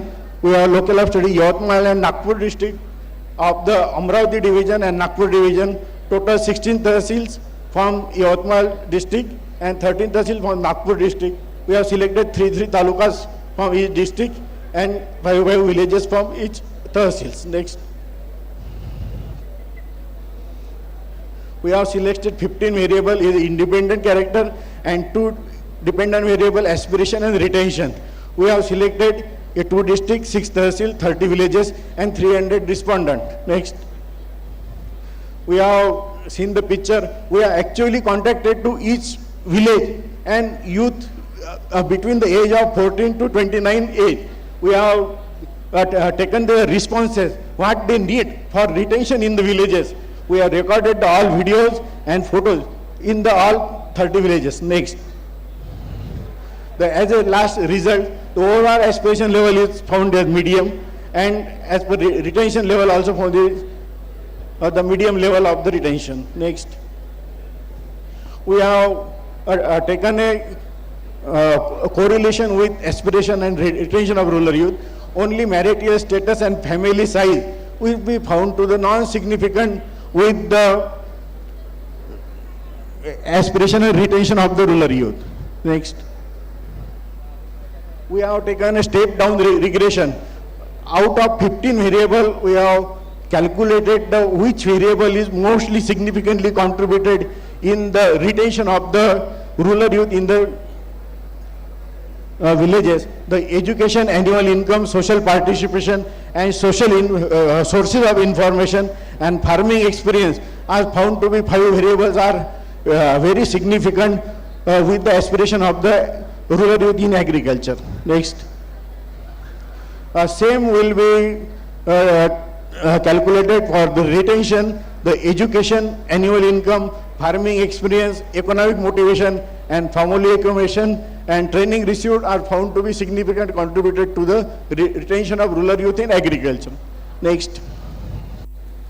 On the basis of the various variable collected in the research, we have prepared a 21-point model of the retention. If those who are policy makers are make the policy or any project, we have considered these 21 points in their policy. Next. The implications for action, the education observed that the prime contributing variable as compared to the OR variables, and income is also crucial factor. The sources of information also contributed to the aspiration of rural youth in economic motivation.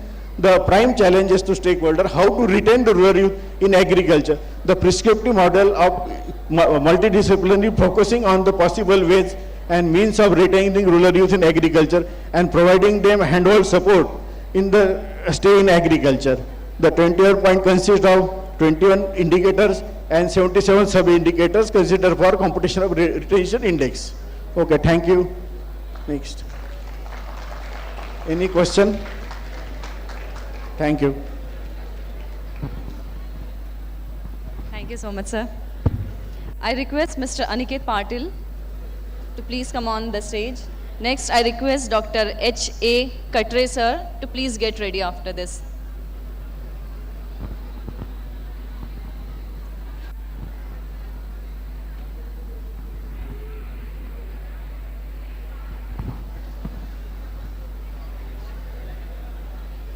Aniket Patil.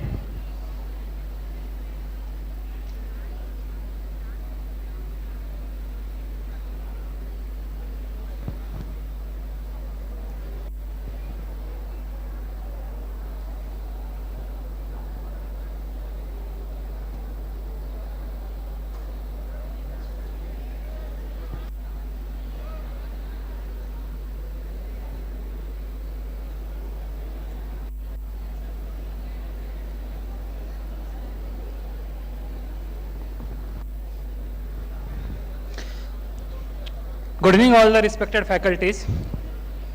Today I am here to present my PhD research work having title Cost Economics of Maize Yield under Varying Fertigation Levels and Weed Management Practices.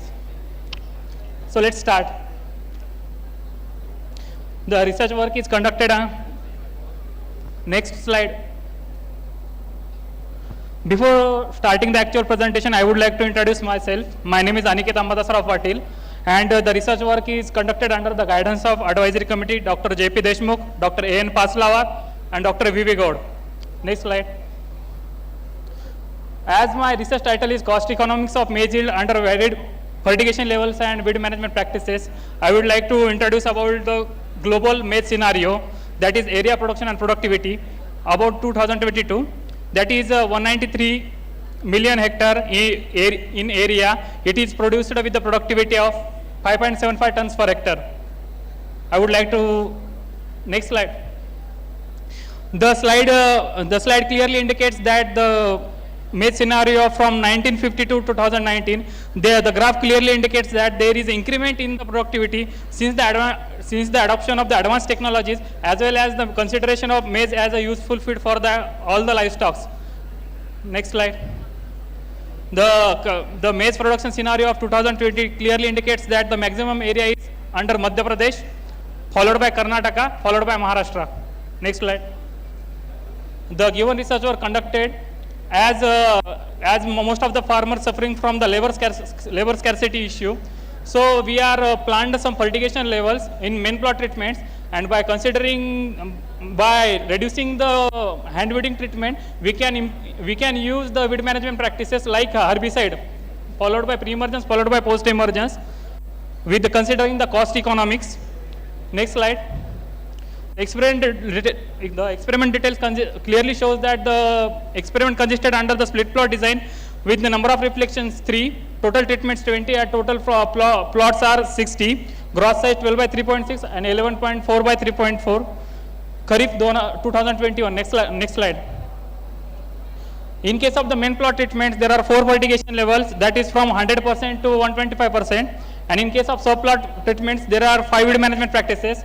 First 3 are the herbicide, that is pre-emergence, atrazine, followed by post-emergence, tembotrione, topramazine, halosulfuron methyl. And we kept 2 treatments, that is W for hand weeding as well as weedy check. Next slide.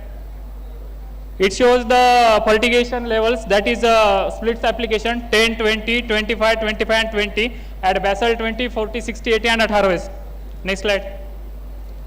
The slide clearly shows that the topramazine inhibits HPPD enzyme, which acts on the carotenoid synthesis, which is responsible to inhibit photosynthesis. So it reduces the weed density. Another chemical is halosulfuron methyl. The typical mode of action is inhibit root and shoot growth, and tembotrione also inhibits the HPPD enzyme. This slide clearly indicates that there is a clear-cut difference between the treatment, that is W2, W1 and W3. Next slide. This is the significant difference between the hand weeding as compared to weedy check, and that is F4W2, that is topramazine. The topramazine clearly indicates the inhibition of HPPD enzyme, which is responsible for carotenoid synthesis.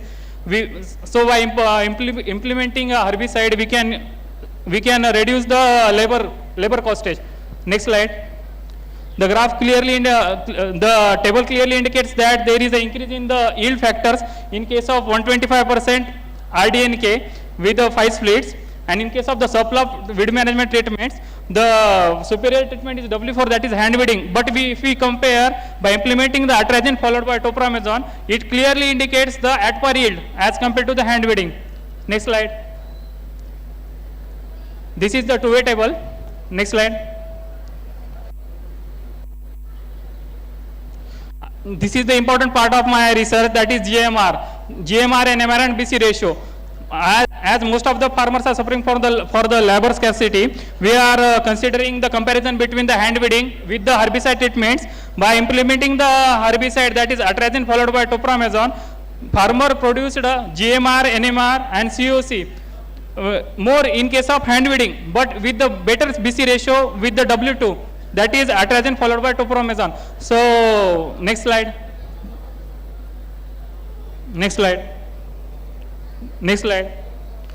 This is the significant difference between the yield factors if we compare with the hand weeding as well as topramazine. Next, the conclusion. I would like to highlight the conclusion. The maximum yield is recorded under 125% fertigation as well as maximum yield is recorded in hand weeding. But it was found better BC ratio in case of atrazine followed by topramazine. Then we can recommend that instead of doing hand weeding, we can recommend atrazine followed by topramazine for weed control in case of the maize. Next slide. Thank you very much, all of you.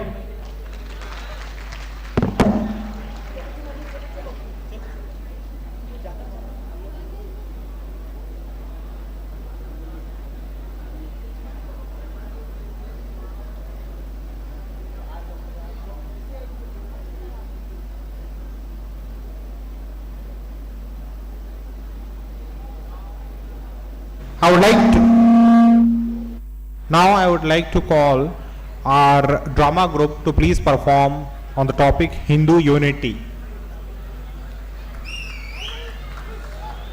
The drama group, you all are welcome on the stage.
Bharat हमको जान से प्यारा है, सबसे न्यारा गुलिस्तां हमारा है। भारत हमको जान से प्यारा है, सबसे न्यारा गुलिस्तां हमारा है। सदियों से भारत भूमि दुनिया की शान है, भारत माँ की रक्षा में जीवन कुर्बान है। भारत हमको जान से प्यारा है, सबसे न्यारा गुलिस्तां हमारा है।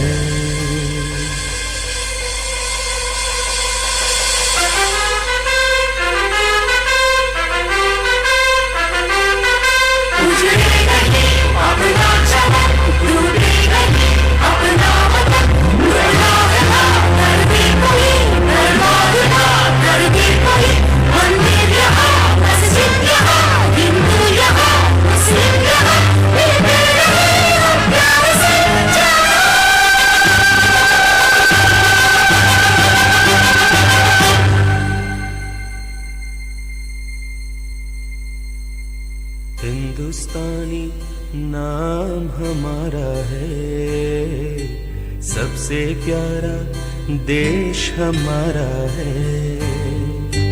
हिंदुस्तानी नाम हमारा है, सबसे प्यारा देश हमारा है।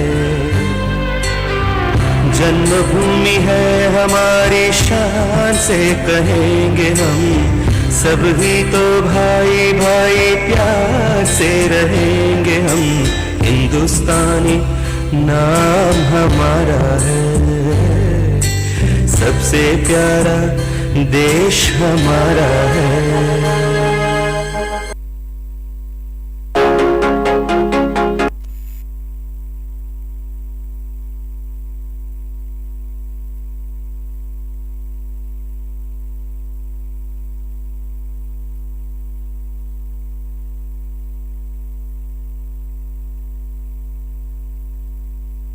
Thank you, the drama group, after the technical session. It was so refreshing for us. I hope everyone enjoyed this. So, the next presentation. Okay, so the next performance will be from Nairvit Roy. He's going to perform a song before us. Nairvit Roy.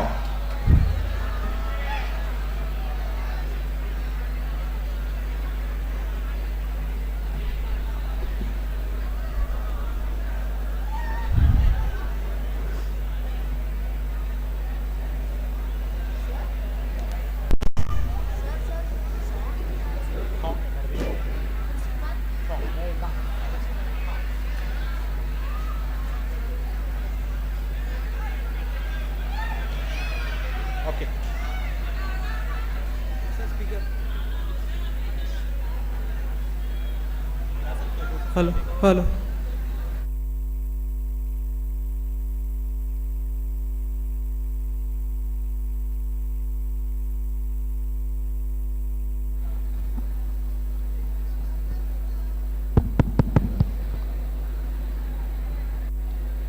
Thank you, sir.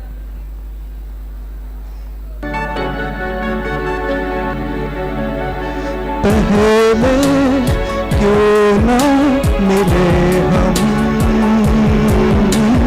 तन्हा ही क्यों जले हम,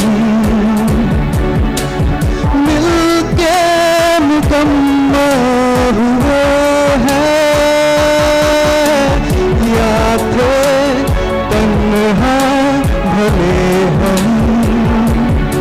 सावरे सावरे सावरे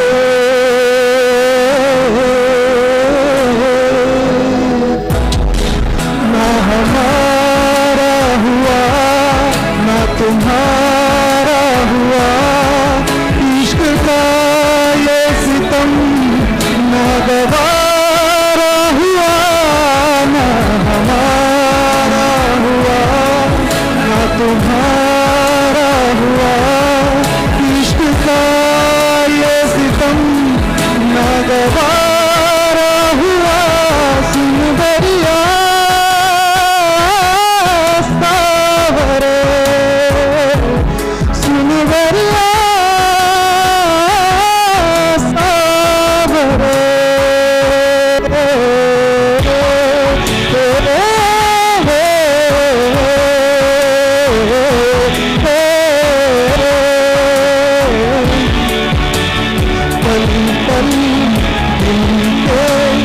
नजारा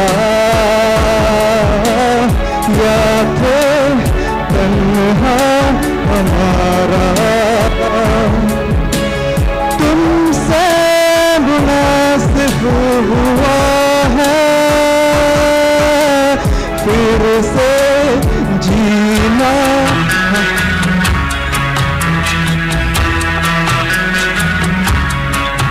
रुक जाना नहीं तू कहीं हार के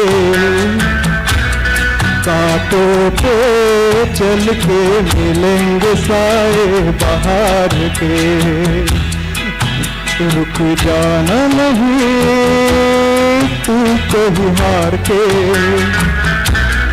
कांटों पे चल के मिलेंगे साए बाहर के ओ राही ओ राही ओ राही ओ राही ओ राही ओ राही ओ राही ओ राही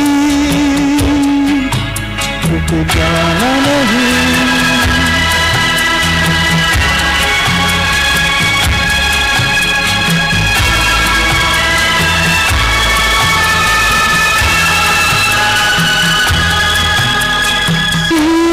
देख रुक गया है तेरे आगे झुक गया है सूरज देख रुक गया है तेरे आगे झुक गया है जब कभी ऐसे कोई मस्ताना निकले है अपनी धुन में इशारा देख कोई तेरे यार नहीं ले तुझको पुकार के ओ राही ओ राही ओ राही ओ राही थैंक यू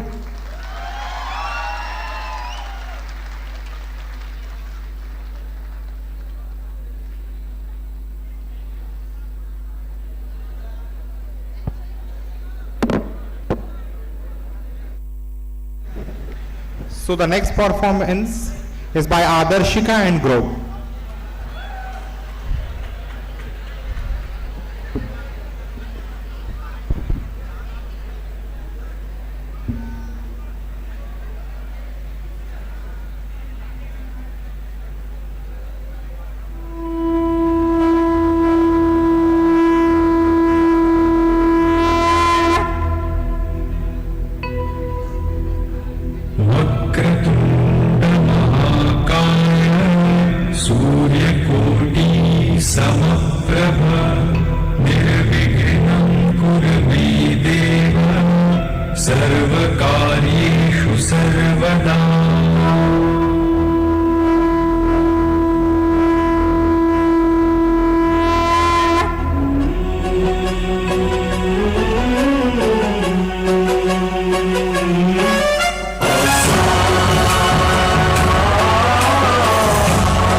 गणाध्यक्षाय धीमहि गुणशरीराय गुणमण्डिताय गुणेशानाय धीमहि गुणातीताय गुणाधीशाय गुणप्रविष्टाय धीमहि एकदन्ताय वक्रतुण्डाय गौरीतनयाय धीमहि गजेशानाय भालचन्द्राय श्रीगणेशाय धीमहि एकदन्ताय वक्रतुण्डाय गौरीतनयाय धीमहि गजेशानाय भालचन्द्राय श्रीगणेशाय धीमहि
So it was a wonderful performance from Adarshika and group. Now I would like to call upon another participants for the classical dance.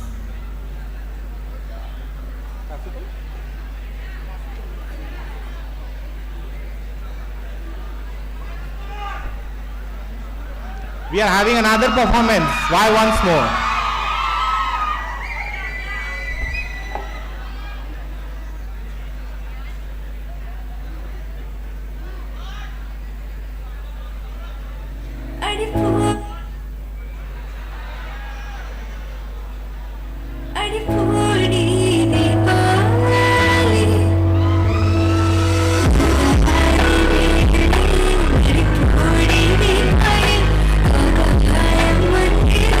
Sky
Thank you all the participants for refreshing us. So last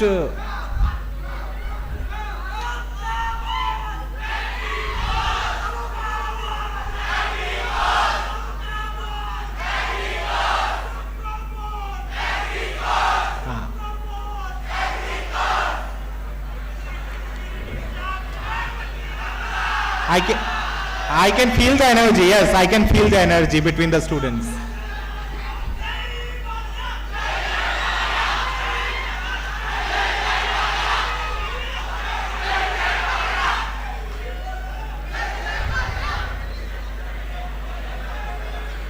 So there was a leftover poster presentation by Mr. Harshal Katre from the College of Agriculture, Pimpalkota. He can cover up his poster presentation. Harshal Katre.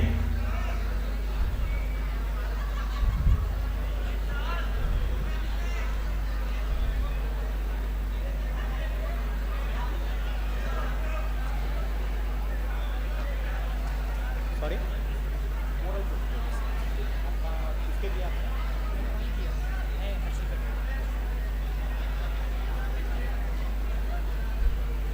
Kindly play the presentation of Harshal Katre, please. Harshal Katre.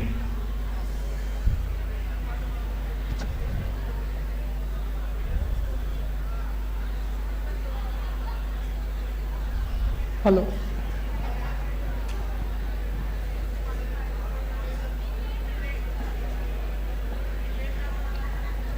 Good afternoon to all. Myself Harshal Katre. I am pursuing BSc Agriculture from Shri Shanta Shankar Maharaj College of Agriculture, Pimpalkota, which is affiliated to Dr. PDKV Akola.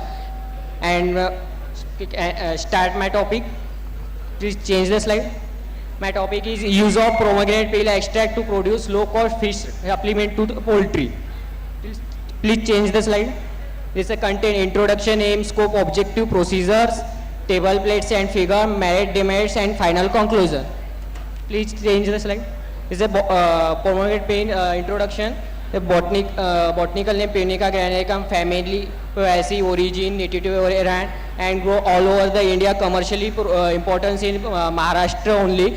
Maharashtra occupies highest area, more than 60%, and grow over an area 200 hectare, mainly concentrated in Nashik, Pune, Satara, Ahmednagar, and Solapur district. Benefits: a good source of fiber, vitamin C, and acid. Pomegranate varieties grow in our areas: Bhagwa, MPKV, Super Bhagwa, and Solapur Lal Boy-fortified variety, and yield is approximately 10 to 12 ton per hectare. Please change the slide. Sir, look. Sir, change the slide. Introduction. Pomegranate peel extract. Pomegranate peel is native rich byproduct whose are exponentially growing and exponentially increase in production of pomegranate juice ready to eat arrays. And pomegranate peel is a rich source of antioxidant, polyphenol, non-phenolic components such as alpha-tocopherol, vitamin E. Dietary supplement is fresh peel pomegranate, significance to increase in feeds intake capacity, and alpha-tocopherol concentrate is in the plasma. It is a good source of weight gaining in poultry. Next slide. Here, Harshal, you can continue with the observations and conclusion. Okay, so we can make it concise. This is a aim, scope, and objective. Please, you can skip that here. Yes. Next slide. Observation and conclusion, please. Sir, 2 minutes, sir. Okay. This is procedure behind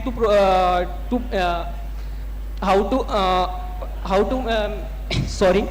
Pomegranate peel waste extract, sun drying, ground coarse powder, and after we extract from glass container, and this extract is twice in muslin cloth, filtrate them, and pomegranate peel is just prepared, kept in dark color container from sunlight, and 48 used before only 48 hours preparation. Please next slide. This is a nutrient contain dry pomegranate peel infusion. This organic matter, crude fiber, crude protein, ether extract, lysine, vitamin E, vitamin C, vitamin A is maximum amount. Please change the next slide, please. This is a preparation of pomegranate peel infusion. Next slide. Next, please. Sir, next is the observation of treated and control poultry bird pertaining to weight gaining. Is initial weight 15 days, 5 days, 15 days and 30 days observations, control and treated weight for the weight gaining. Next slide, please. This is a 1 week old chicks trials, 5 days chicks treated and 5 days chicks control. Observation of treated and controlled chickens at a 5 days intervals. Next slide, please. This is observation and treated and control in 10 days intervals. White color tag indicates the promulgated infusion treated birds and non-tag chickens indicates the control treatment. Please next slide, please. The observation of control and treated chicks at a 15 days interval. Next slide, please. This is a observation of treated and control poultry bird for weight gaining in graphical representation. Next slide, please. This is an estimation of percent gain over a control treatment. Initial weight is 0 and after at 5 days 8%, 15 days chicken is 16% weight gain over control treatment and 30 days chicken is 29%. Next slide, please. This is a percentage of weight gaining over control treatment. Estimate. Next slide, please. This is the economical data. Cost of production per bird in control and treated condition. This is table contains the expenses in rupees in per bird cost. Next slide, please. This is a profit of control and treated condition. Profit of control condition is 20.98% and in treated condition is 57.2% is increasing. Next slide, please. Profit of rupees in control and treated condition in graphical representation. Next. This is the merits and demerits of this promulgated pill extract. Next slide, please. This is a final conclusion. Result of present study indicate the promulgated pill extract contain a number of phytochemicals and have a antibacterial activity that make a good choice as a natural growth promoter for broilers. In addition, promulgated pill is the broiler diet result improves the productivity, performance, body weight and raise weight gain percentage. As a natural promulgated pill extract the total aerobic bacteria in chicken industry is promoting the good health and final conclusion is it is best for best feed supplement for the poultry. Thank you.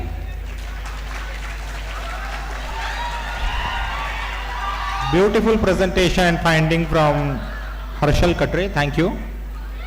So students, at last there will be a dance for you. Okay, we are going to put a Punjabi song for you all and yes. At last there will be a dance, Punjabi dance for you all. Just it will be followed by my vote of thanks. Okay, let me complete my vote of thanks and you can continue with your dance. Okay, we are going to play a Punjabi song and you can dance. Sir, last में अभी बन रहा वो वहाँ यहाँ पे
So I request our participants to please present their solo dance on the stage.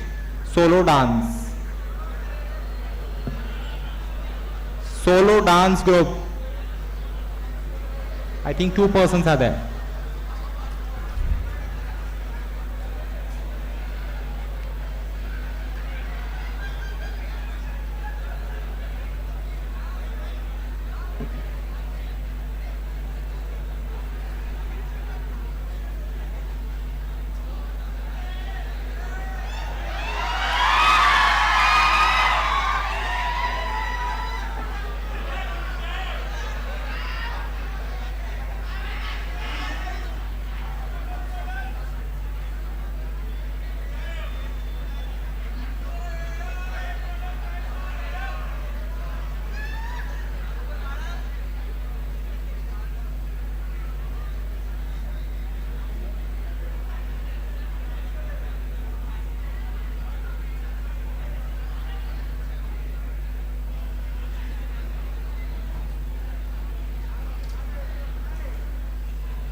పలికేది నాకు తక్కలేదు గాని అమ్మో ఈ లవ్ అనేది బబ్లు గమ్ము అంటుకున్నదంటే పోదు నమ్ము ముందు నుంచి అందరన్న మాటే గాని మళ్ళీ ఎంతన్నానే అమ్మో ఇది చెప్పకుండా వచ్చేద్దుము ప్రేమ నా పలివు నన్ను నమ్మో ఎంతగానే ఎదురు చూపుకి తగినట్టుగా నువ్వు బదులు చదివితే అది దేవుడా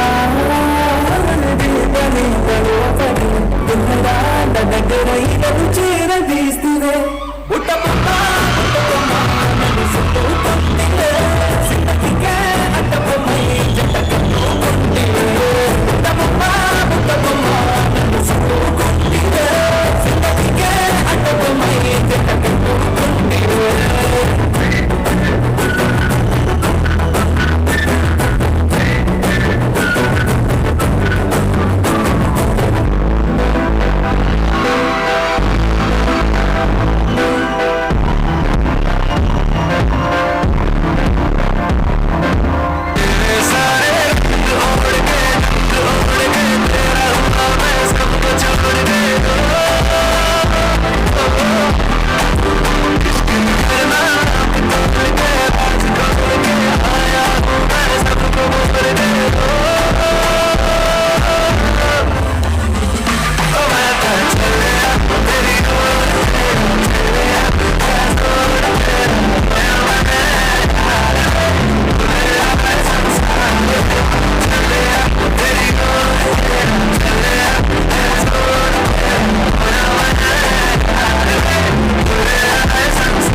रजिस्टर्ड है ना, रजिस्टर्ड कैंडिडेट है ना, मालूम नहीं मुझे, लेकिन मतलब मैंने उसको सुना, तो बोल दो।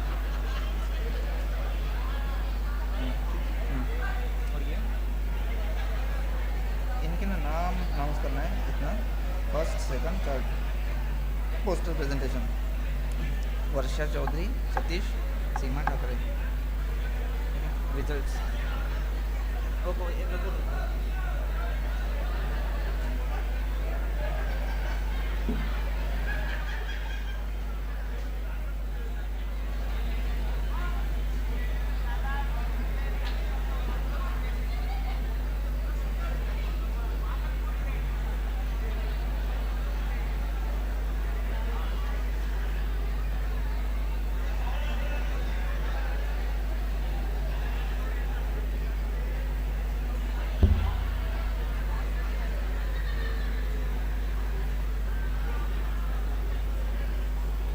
So dear all, very soon we are going to conclude today's session. Very soon. Now have fingers crossed for the award.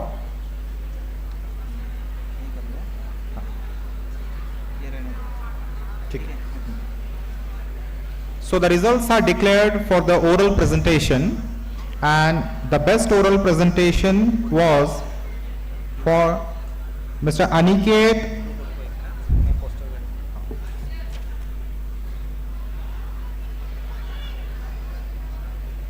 So the best presentation was for Aniket Aniket Patil, sir.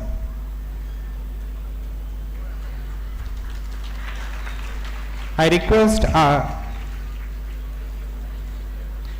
request the delegates to please come on the stage to present the award to them. Third फिर second फिर first okay नहीं best कहाँ पर best को पहले किया फिर third फिर ऐसा करते हैं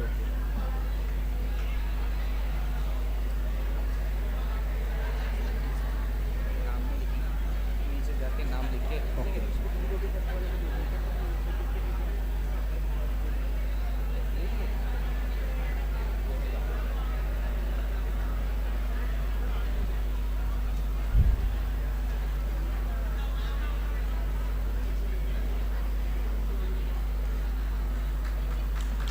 So for the second position, I would like to call Mr. P.S. Dharpal.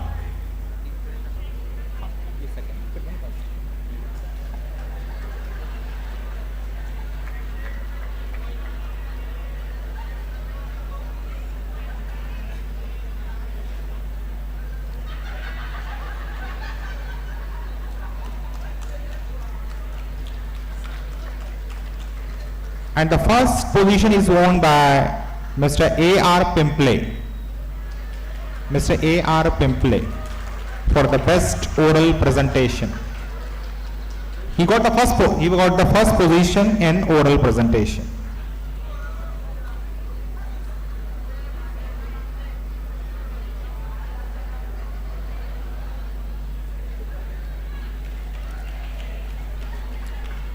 And for the poster presentations, the third prize goes to Miss Seema Thakre. Miss Seema Thakre.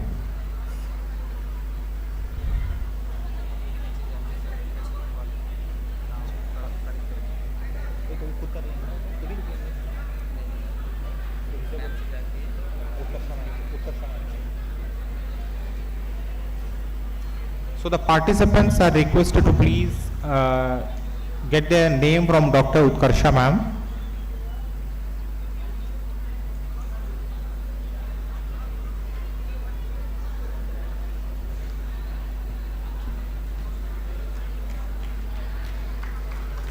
The second position for poster presentation goes to Mr. Satish. Mr. Satish.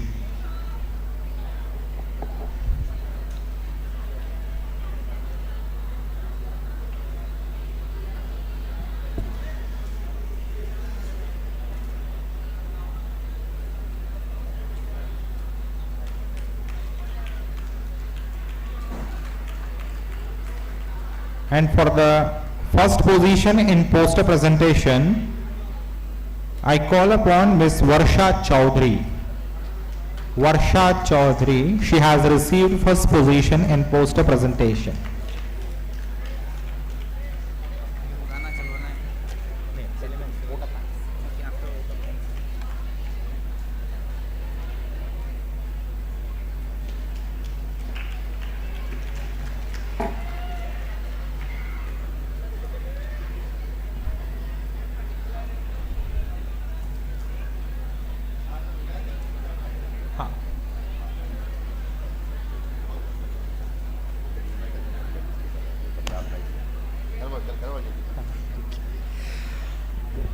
So today we have completed our session, beautiful session, wherein number of delegates came here and they have put on their views on the recent advancements in the agriculture, horticulture and allied sciences, as our theme is suggested.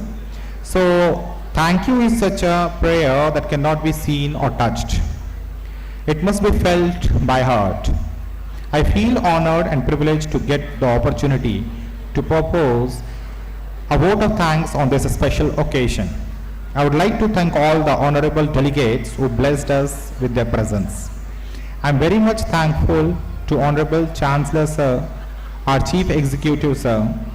On behalf of School of Agricultural Sciences and whole RGI, I convey my deep regards to Dr. Honorable Vice Chancellor Dr. Meena Rajesh Ma'am, Dr. C.D. Mai, ex-chairman of ASRB, Dr. Sharad Rao Gadak, Dr. Sharad Nimbalkar, former Vice Chancellor Dr. P.D.K. Vyakola, Dr. Ashish Paturkar, ex-Vice Chancellor MAFSU Nagpur, Dr. Dhirendra Khare, Dean Faculty of Agricultural Sciences, JNKVV, Dr. Y.G. Prasad, Director CICR Nagpur, Dr. Sanjay Bhoyer, HOD, Department of Soil Sciences and Agricultural Chemistry, Dr. P.D.K. Vyakola University, Dr. Sachin Untwale, the Director of GHRCE Nagpur, Dr. Shashank Deshmukh, Principal College of Horticulture, Amravati.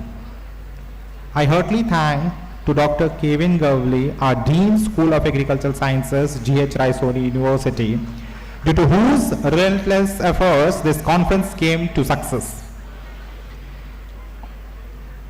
I heartfully thank to Dr. Sriram Joshi Sir for his continuous support. I am very much thankful to Just Agriculture Group, Agro Environmental Education and Farmers Welfare Society for this unforgettable contribution. I am very much thankful to all the faculties, non-teaching, supportive, administrative, staffs of GHRU, researchers, academicians and students who always stand by us and supported us. I am privileged and feel proud to thank you all in this mega event. An event of this dimension cannot happen overnight. The wheels started rolling months in advance. We have been fortunate enough to be backed by a team of very motivated, dedicated students, committee and volunteers. If the time is money, then today you have spent million for us. Thank you very much.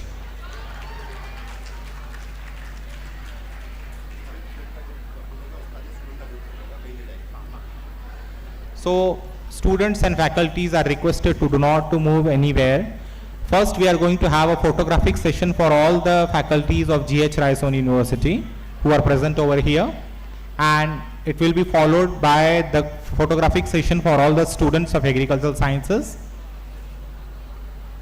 And then I will call all the students who have participated in the dance and song to have a group performance in the stage in the Punjabi song.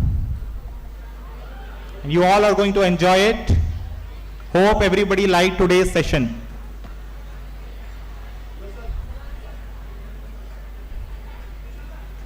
So today's session was a blend of technical as well as cultural session. Hope everybody enjoyed, and another 2 days again we are going to enjoy these type of session. All the faculties are requested to please gather on the stage to have a photographic session.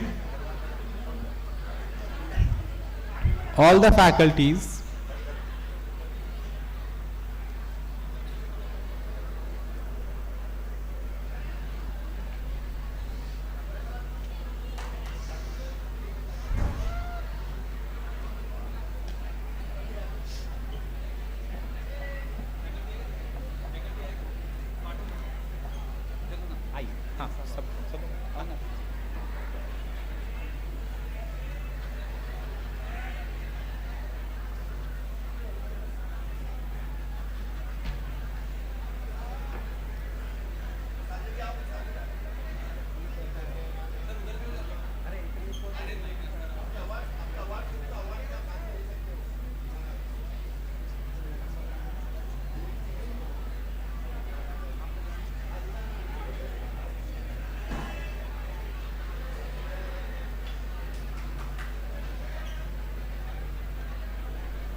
बसून जा पुढं.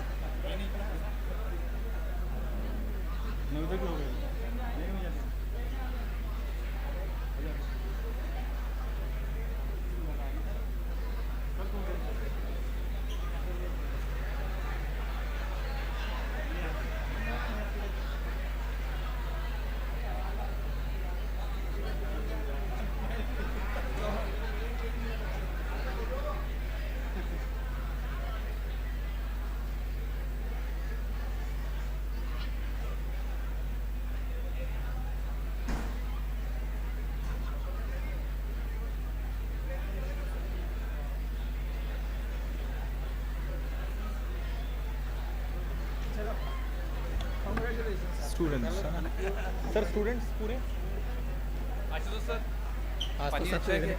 Ashutosh sir.